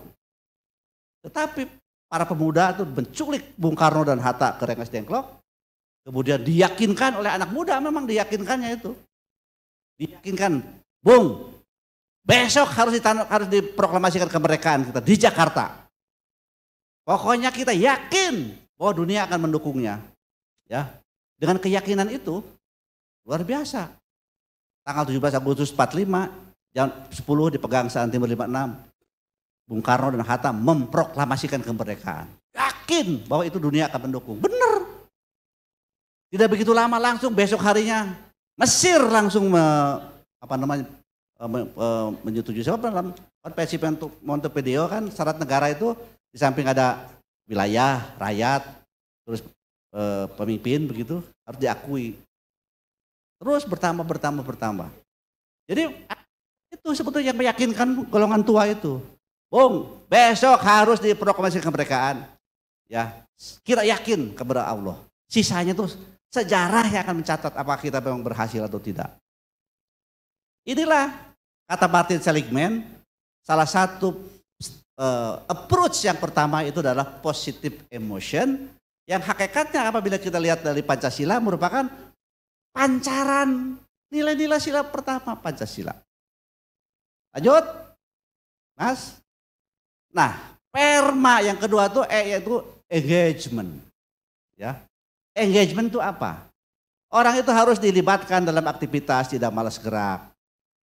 Riset menunjukkan anak-anak yang di sekolahnya itu banyak gerak, lebih smart, lebih happy. Makanya di Jepang anak SD nggak boleh diantar ke sekolah jalan kaki. Coba lihat oleh adik-adik.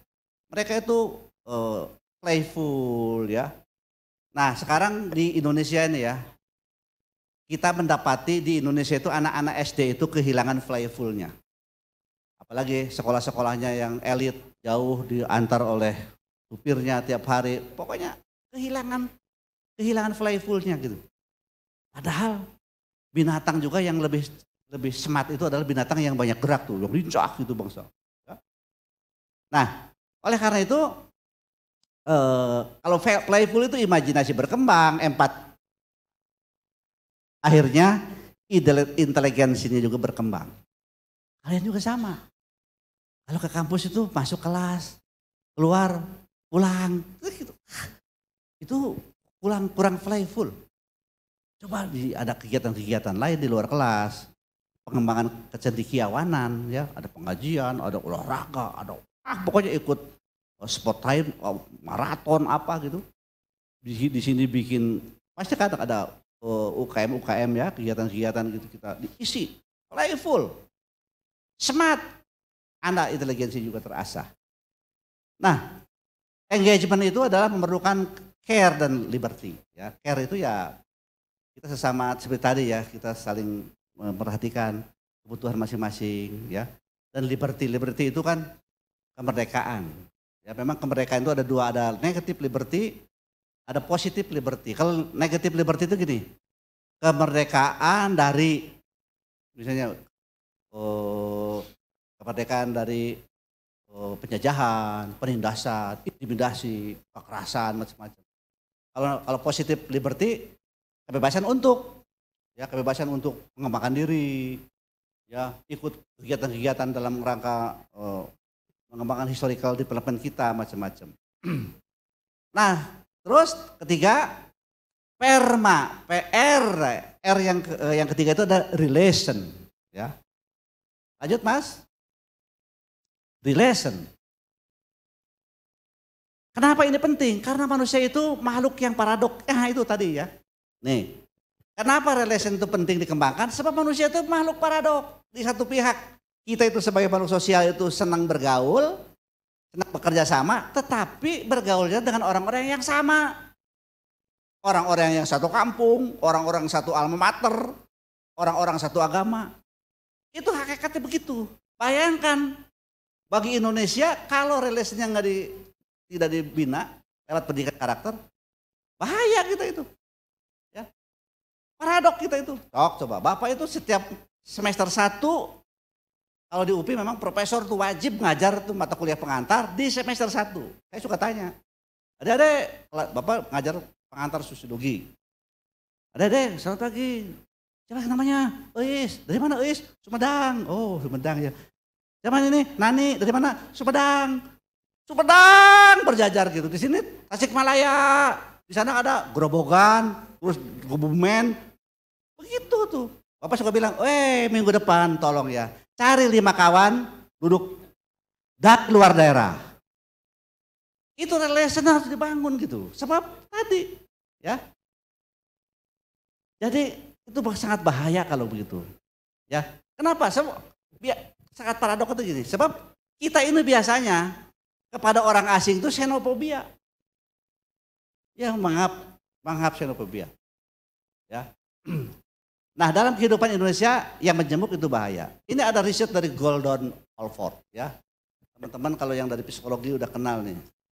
Gordon Allport itu bikin riset gini. Di Afrika Selatan yang berpuluh-puluh tahun mempraktekkan politik apartheid, ternyata dalam enklave-enklave masyarakat di Cape Town misalnya, di mana orang kulit hitam itu berbaur hidup dengan orang kulit putih, aman itu. Mereka relasinya ini kan komunikasi jelas, aman, nggak terjadi pertumpahan darah. Nah ini riset Allport itu begitu. Jadi kita berbaur, relasi kita harus dibangun. Lanjut. Nah, perma ya, relation itu M-nya itu meaning. Ya, meaning itu makna. Hakikatnya sila keempat itu makna. Kalau relation tadi hakikat sila ketiga. Nah, apa itu meaning? Itu katanya, kata Martin Seligman, intinya itu terjadi jika kita larger than ourselves. Jadi ketika kita itu lebih besar dari diri kita sendiri gitu. Maksudnya apa? Ya dalam hal ini mah kita sedikit mengalah lah. Bisa gitu ya. Sangat mahal ya di kita. Terutama di kalangan selebritas. Waduh, muak banget tuh mendengarnya tuh di selebritas itu ya. Waduh, sedikit-sedikit laporkan ke polisi gitu. Padahal kita itu sekarang sudah dikenalkan, ada yang disebut dalam mahasiswa hukum pasti tahu, yang disebut konsep restoratif justice, keadilan restoratif. Jadi semua kasus itu jangan di akhir semua ujungnya terpenjara semua. Makanya pantas penjara di kita itu ya penuh banget, penuh sesak. Bahkan kalau kapasitas 100 bisa diisi 500. Bayangkan coba, duit tetap. Makanya biasanya untuk 50.000 sehari oleh seorang, sekarang oleh 10 orang. Bayangkan coba. Oleh karena itu, karena penjara sesek, penuh, ya biasanya semuanya dipenjarakan gitu. Misalnya pertama kali ada yang keciduk itu ya, yaitu mengkonsumsi 0,00 gram, dadah kata orang Malaysia itu. Penjara. Begitu keluar bukan sembuh, asalnya pemakai jadi pengedar gitu. Tangkap lagi pasukan. Bukan sembuh, jadi bandar. Waduh tuh. Makanya kalau ada ke negara-negara maju, Australia aja. Bapak pernah tinggal di Australia. Di Australia itu penjara-penjara itu kosong. Bahkan penjara-penjara itu sekarang di Australia jadi tempat wisata. Iya. Kenapa? Pakai restoratif justice. Ya. Aduh, Nenek Mina ngambil 4 butir kakao, dilaporkan ke polisi, ditangkap polisi, dituntut oleh jaksa, dihukum 4 bulan. Bayangkan coba. Yang paling aneh gini misalnya, ada seorang anak menggugat ibunya. Ya, menggugat ibunya gitu. Sebab langsung dilaporkan ke polisi, ibunya itu harus ini langsung dieksekusi, harus tinggalkan tempat rumahnya. Gimana cerita gitu Bang? Nah ini sebab kita itu meaning kita itu tidak larger than ourselves. Kita itu ingin menang-menangan saja. Win loss gitu. Nggak ada win-win solution. Harusnya win-win solution. Kenapa? Sila keempat kita Pancasila kok. Kerakyatan yang tentang pemusyawaratan perwakilan. Ini penting banget meaning kita. Coba. Ada ingin tahu anak teman gitu. Dilihat, oh dia mah memaknai persahabatan gitu. Ternyata kalau ada untungnya baru bersahabat. Itu meaning memang. Meaning ya. Oh dia mah pantesan kuliah itu bukan untuk cari ilmu tapi cari jodoh gitu biasanya. Kan maknanya beda-beda, tingkah lakunya juga beda. Oke? Nah ini kasus di Bali saudara-saudara. Di Bali itu kalau hari Nyepi dijamin konstitusi orang Bali harus tinggal di rumah. Ya. Tetapi kalau ada umat Islam di Bali hari Jumat juga ya harus keluar rumah Jumatan, sholat Jumat. Hari Nyepi tiba faktanya pada hari Jumat. Kemudian bertemulah tokoh Hindu dengan tokoh Muslim. Kata tokoh Hindu, ya kami kan orang Hindu hari Nyepi tinggal di rumah. Itu kan dijamin konstitusi. Ya tetapi kami sadar ada sahabat Muslim hari Jumat harus pergi Jumatan gitu ya. Kata tokoh Muslim teh, ya kami juga sadar, kami kan berada di sini di Bali yang sedang nyepi, oleh karena itu kami juga akan pergi Jumatan tetapi mungkin loudspeakernya tidak akan hingar-bingar, kami pun ke masjid mungkin berjalan kaki ya, kalaupun jalan pakai motor didorong, kan gitu bisa. Akhirnya semua sepakat tanpa pertumpahan darah, jabat tangan, golden stick, aman, tidak terjadi pertumpahan darah. Itu yang disebut restoratif justice. Musyawarah mufakat. Aduh ini hari-hari ini ya siapa sekarang Nikita Mirjani sudah digebloskan ke sana minta ini penangguhan penahanan dengan konsep restoratif justice ditolak pengadilan negeri. Alasannya apa? Wah dia memang gitu. Kalau dikeluarkan juga. Jadi memang persoalannya itu sangat rumit di kita itu ya. Kenapa? Sebab tidak mempraktekkan apa yang kita miliki nilai-nilai Pancasila. Terakhir, oke. Nah, ini terakhir itu. Untuk bahagia itu, kita itu harus banyak pencapaian. Harus banyak achievement. Benar loh. Coba lihat. Satu komunitas itu akan merasa bahagia kalau banyak pencapaiannya. Jika seseorang atau kelompok atau negara kurang pencapaiannya, lebih banyak mengarahkan energinya itu untuk saling bermusuhan, senang sesama susah dan susah sesamanya senang. Ya, karena kurang kebanggaan. Itu jadi coba. Adik-adik harus tenang saja kalau ya, kamu masih itu punya motor juga paling pinjem gitu. Biarin, mereka itu memang tidak ada pencapaiannya tuh. Ya. Tidak ada punya pencapaiannya, nggak ada yang dibanggakannya apa. Energinya itu energi negatif aja yang diartikulasikan keluar. Jadi bagaimana caranya kita supaya bahagia? Itu banyak achievement. Oleh karena itu ya achievement itulah yang harus diagendakan oleh kita. Pencapaian tertinggi dalam satu komunitas negara adalah kesejahteraan umum. Kalian juga sama. Kalau kalian itu misalnya Bapak lihat beberapa kali ya, itu ada lari 1.500 meter cewek gitu di atletik gitu, lari gitu. Kemudian yang di depannya itu jatuh, wah membantu tuh, aduh luar biasa ya. Kata dia itu mungkin pikirannya ya lebih ini kan kita belum tentu dia juara tuh. Tetapi kalau menolong temennya, walaupun dari negara lain, itu pencapaian loh itu. Jadi luar biasa, briliannya itu. Ya, orang itu briliannya. Begitu kan gini, dia dalam satu, mungkin ada sekitar 12 pelari gitu, yang di bagian tengah itu langsung jatuh, yang lain-lain meninggalkan. Tapi dia yang di belakang itu langsung diinikan, dibangunkan langsung gini lah, terus gini. Sampai bareng, terus. Dipapah, Nisnya itu paling belakang berdua memang. Jadi kalau tidak menolong dia, belum tentu jadi punya achievement dia. Tetapi kalau menolong saat itu sudah dicatat sebagai achievement. Itulah meaning ya. Itulah relasi. Itulah engage ya.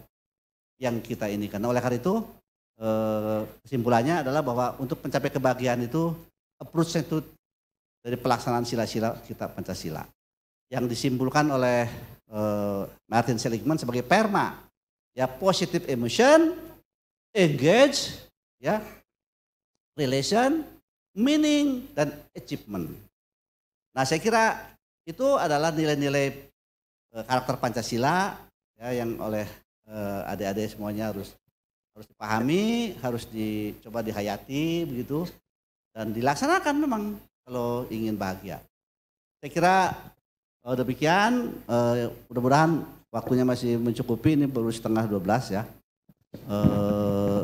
Silakan kalau ada hal-hal yang mau ditanyakan. Ya, kita berikan aplaus yang meriah untuk Prof. Dasim ya, yang sudah menyampaikan materi yang sangat menarik. Teman-teman sekalian, yang intinya Prof. Dasim ingin menyampaikan kepada kita bahwa pembentukan karakter itu sangat penting. Dan beliau karena merupakan seorang profesor dalam bidang PPKN atau pendidikan Pancasila, mengakui bahwa sebenarnya Pancasila itu adalah modal yang luar biasa bagi kita, termasuk tadi untuk mendapatkan kebahagiaan ya dengan permahnya ya. Dan kita berharap teman-teman nanti bisa menerapkan ya perma itu dalam kehidupan kita. Selalu dalam keadaan apapun punya emosi yang positif. Selalu punya engagement ya. Kemudian punya relasi sosial yang bagus. Kemudian yang ketiga punya makna ya dalam mengarungi kehidupan dan tentu saja teman-teman mendapatkan prestasi. Ya, sebelum kita akhiri Prof, karena ini memang kalau di Malang ini zuhurnya lebih cepat Prof. Oh iya ya. Ya, ini udah azan tadi. Tapi apa, mungkin masih ada 1 atau 2 pertanyaan, ya kami persilahkan. Silakan teman-teman. Yang mau bertanya bisa mendekat ke mix. Ya, silakan langsung mendekat Mas ya. Perkenalkan namanya dari prodi apa. Kemudian ada lagi mungkin satu lagi dari sisi sini atau mungkin dari wakil gender. Ya, yang putri. Silakan dulu Mas. Di sini juga bisa. Kenalkan nama dan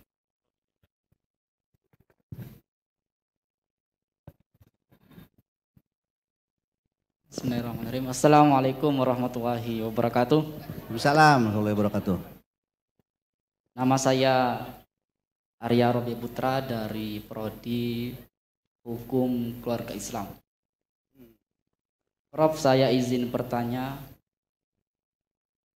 Dalam pasal 28A berbunyi bahwa warga negara itu berhak untuk hidup dan mempertahankan kehidupan.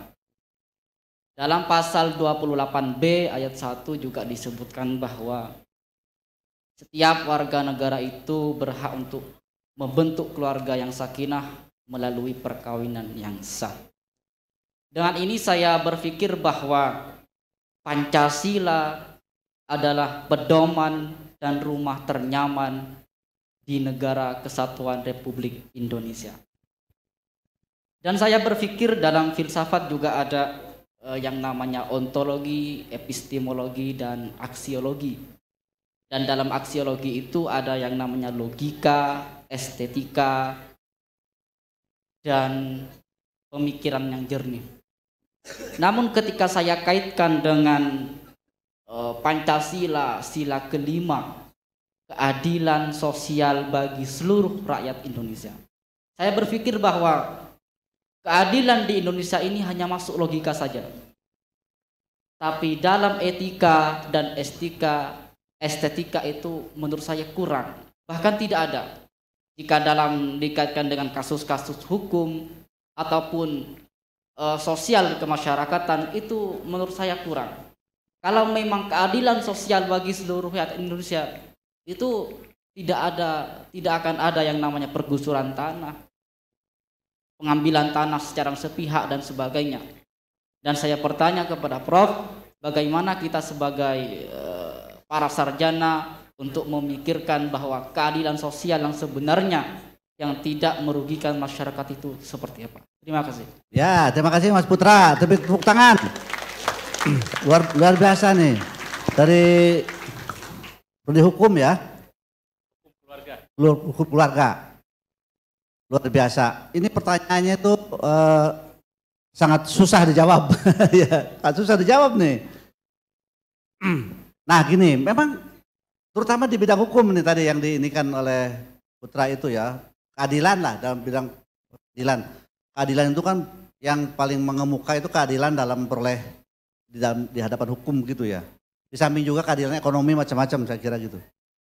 Nah kalau kita mendapati seperti itu apakah memang burung garudanya akan disembelih? Pasti enggak kan? Apakah Pancasilanya yang harus dicampakkan? Pasti enggak. Nah ini ada di tataran apa? Orang hukum kan sangat tertib bicaranya. Ini ada di tataran norma atau ada di tataran implementasi, kata Mas Putra. Tadi itu keadilan sosial tidak berjalan itu, apakah masalahnya itu di tataran normanya atau di tataran implementasinya? Implementasinya, gitu ya. Makanya ada istilah hukum itu katanya tajam ke atas, tumpul ke bawah. Tajam ke bawah, tumpul ke atas. Bapak punya usulnya gini, harusnya teh hukum itu tajam ke atas, humanis ke bawah. Ya, makanya diantaranya itu restoratif justice itu. Ya, jadi hukum itu sebenarnya harus tajam ke atas. Kenapa coba? Orang hukum tahu, misalnya dalam prinsip pemidanaan aja misalnya, yang namanya polisi melanggar aturan lalu lintas, plus dituntutnya itu ya, tuntutan sesuai dengan ini, plus 1/3 kan gitu. Gitu artinya hukum itu harus tajam ke atas gitu. Tapi ke bawah itu harus humanis. Misalnya seperti kasus-kasus ya yang diceritakan yang ecek-ecek begitu, Nenek Mina, kemudian Boru Sitorus yang di ini kan, wah macam-macam gitu yang ecek-ecek gitu ya. Misalnya ada orang habis dari ladang ya melihat ada semangka, aduh mau beli nggak ada untuk orang ininya, mau dia bawa duit yang tidak ada, tapi haus dan lapar, ambillah tuh sebutir semangka itu ya, langsung ketahuan sama orangnya tuh. Bayangkan coba, kok tega-teganya sampai gitu. Harusnya mah, Pak, kenapa? Enak Pak? Ya enak Pak. Duh, masih kurang atau cukup Pak? Udah cukup, ini bawa satu lagi untuk ke rumah. Kenapa orang Indonesia nggak bisa begitu gitu ya? Ini dilaporkan langsung ke polisi. Polisi itu kan harus ada ini supaya ada portfolionya tuh. Ya bener loh. Polisi itu kerjaan itu penangkapan orang tuh diantaranya gitu. Memang membantu kan pengayom masyarakat. Lupa polisi juga kan ngayomin juga anak orang kecil gitu. Yang punya kebun semangka itu bukan orang kecil gitu. Langsung begitu dilaporkan ke polisi, siapa dia ditangkap. Udah P21 dilimpahkan ke kejaksaan, dituntut lah. Kejaksaan itu kan hukum kita hukum buatan Belanda itu. KUHP kita itu masih KUHP Belanda zaman dulu teh. Bikinnya tuh Belanda itu ke inlander kita itu nganggap ya ini yang pencuri dengan 4 bulan gitu. Bayangkan coba. Jadi ini di tataran implementasi keadilan itu tidak terwujud. Ya. Apalagi ya Dek, Putra kalau dikaitkan dengan pasal 33 ya keadilan itu bumi, air dan kekayaan alam di Indonesia dikuasai oleh negara dan sebesar-besarnya untuk kemakmuran rakyat. Tapi kan sekarang gitu biasanya untuk kemakmuran oligarki misalnya. Ya itu makanya sebetulnya ya pada saat ditanya ini Bapak kan sekarang terlibat juga dalam kegiatan-kegiatan BPIP ini. BPIP itu sekarang punya mandatnya itu diantaranya menggantikan BP7 seperti gitu. Bagaimana semua aparatur negara itu didiklat Pancasila.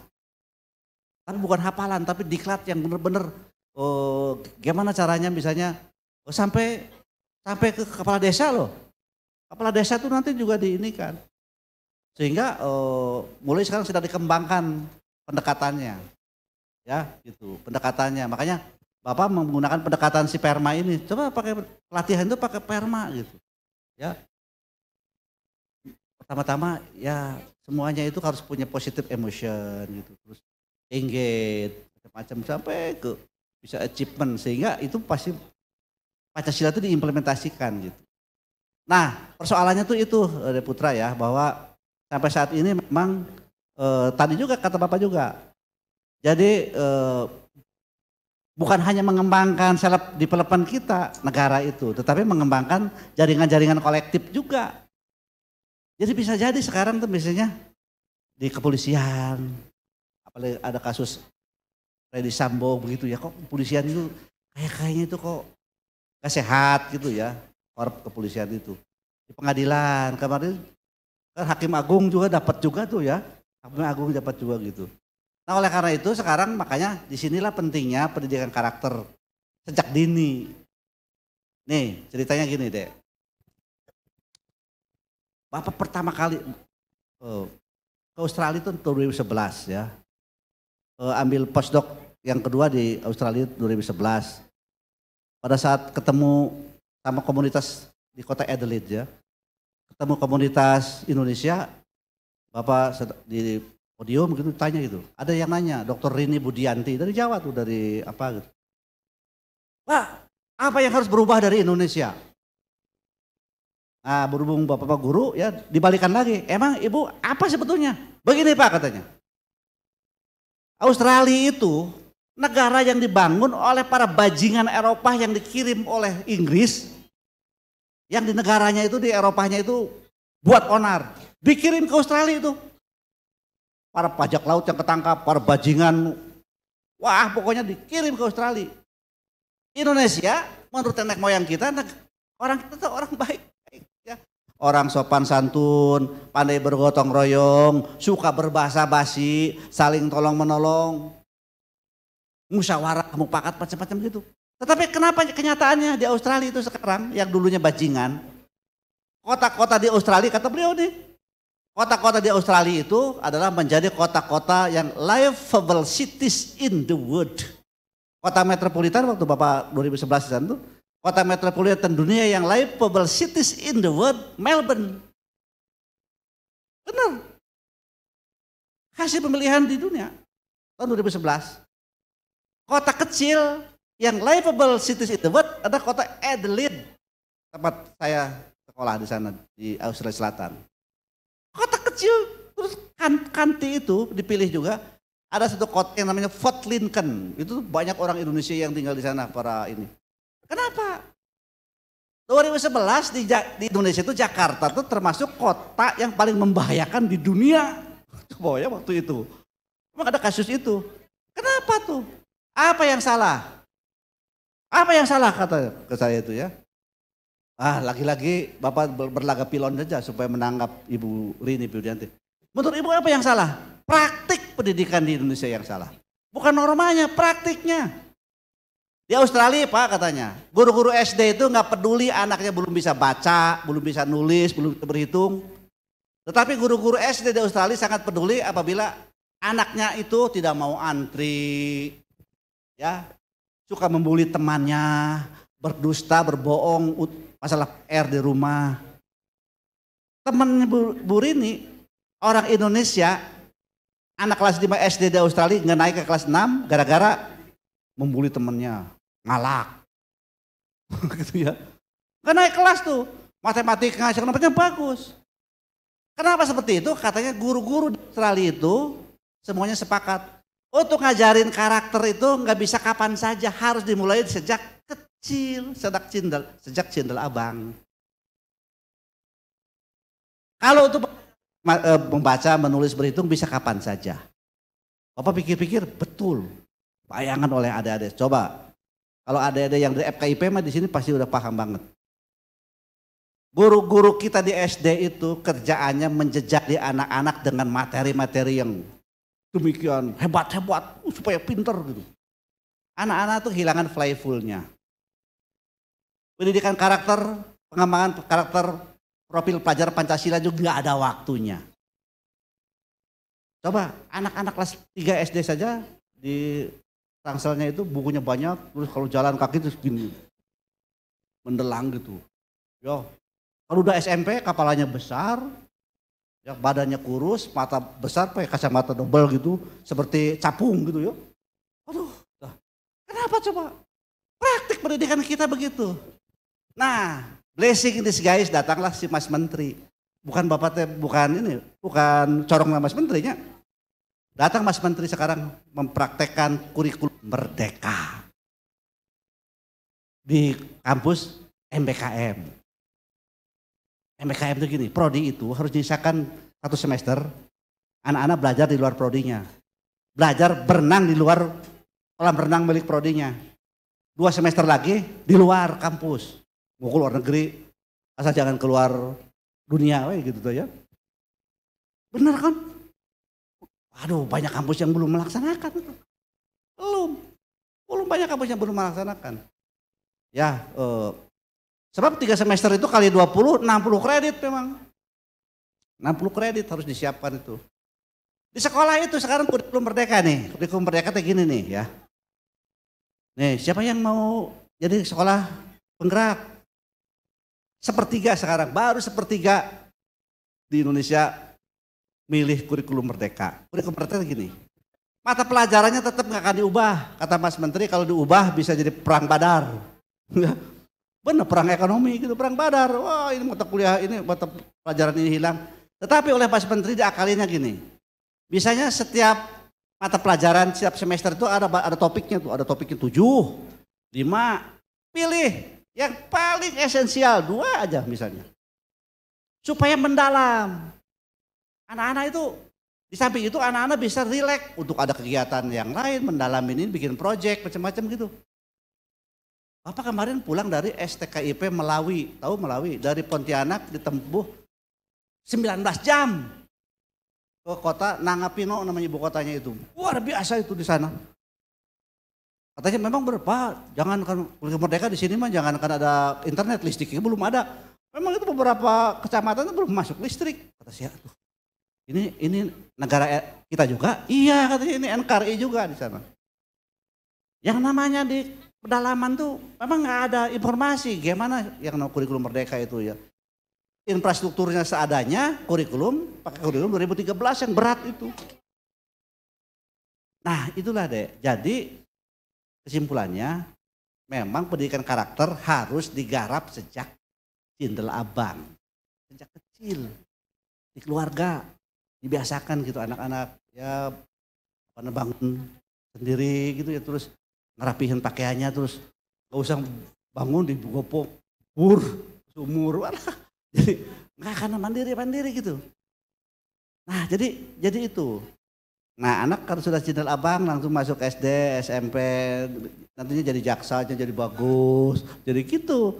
Jadi kayaknya itu kalau mana telur mana lahirnya tuh ayam dulu atau telur dulu, misalnya tuh susah kalau gitu mah ya. Nah sekarang di keluarga dulu atau di SD dulu, di sekolah? Bapak pilih di sekolah. SD mulainya.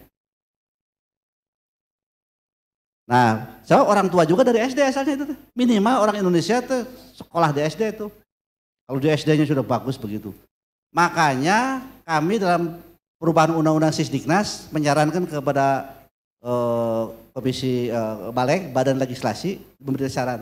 Tolong guru SD itu dipersenjatai lebih canggih. Seperti di Prancis. Bapak kalau di profesor nih, bosen nih ngajar di perguruan tinggi, saya mau jadi guru SD, boleh. Langsung harus ikut pendidikan guru SD itu dulu. Dan di Prancis, nama guru, penjemputan guru SD adalah profesor. Iya. Jadi kalau ketemu, Bapak pernah ketemu? Kemudian, Bapak itu lafu. Profesor, profesor itu guru SD. Jadi guru SD itu profesor gitu ya. Sebab paling sulit gitu. Nah di sana, di kita kan guru SD sekarang anggap teh, ya kalau ada undak.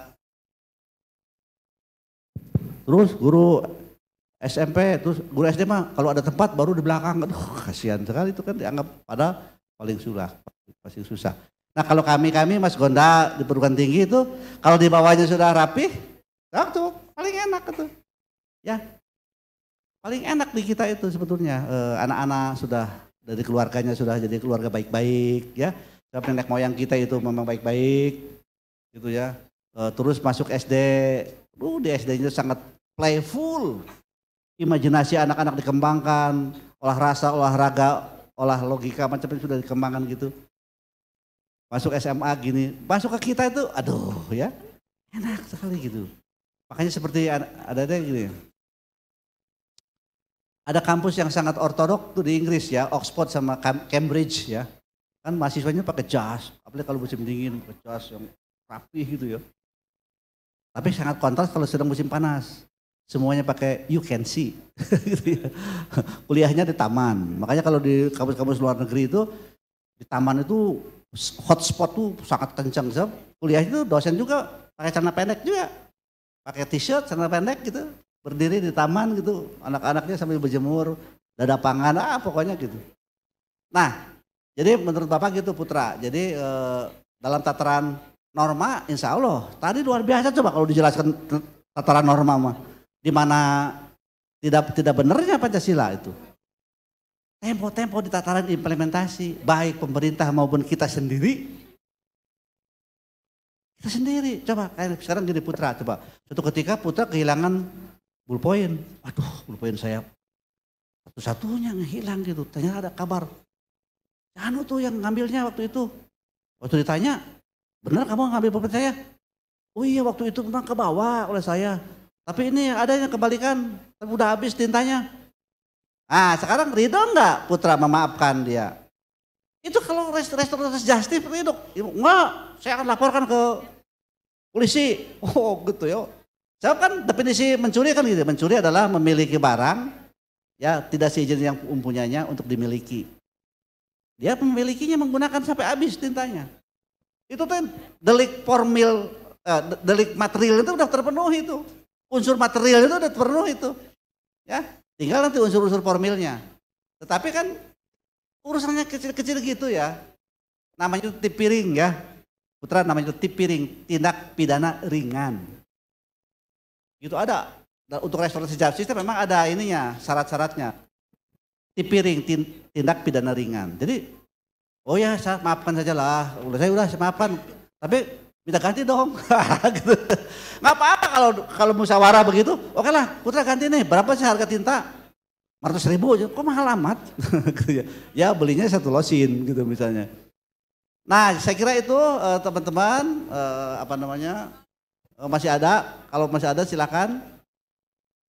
Kalau tidak ada, masih ada nggak? Adik-adik? Ada yang penasaran? Sudah, memang sudah lewat. Saya kira demikian ya. Pertama-tama ucapan terima kasih juga ke Mas Gonda ya.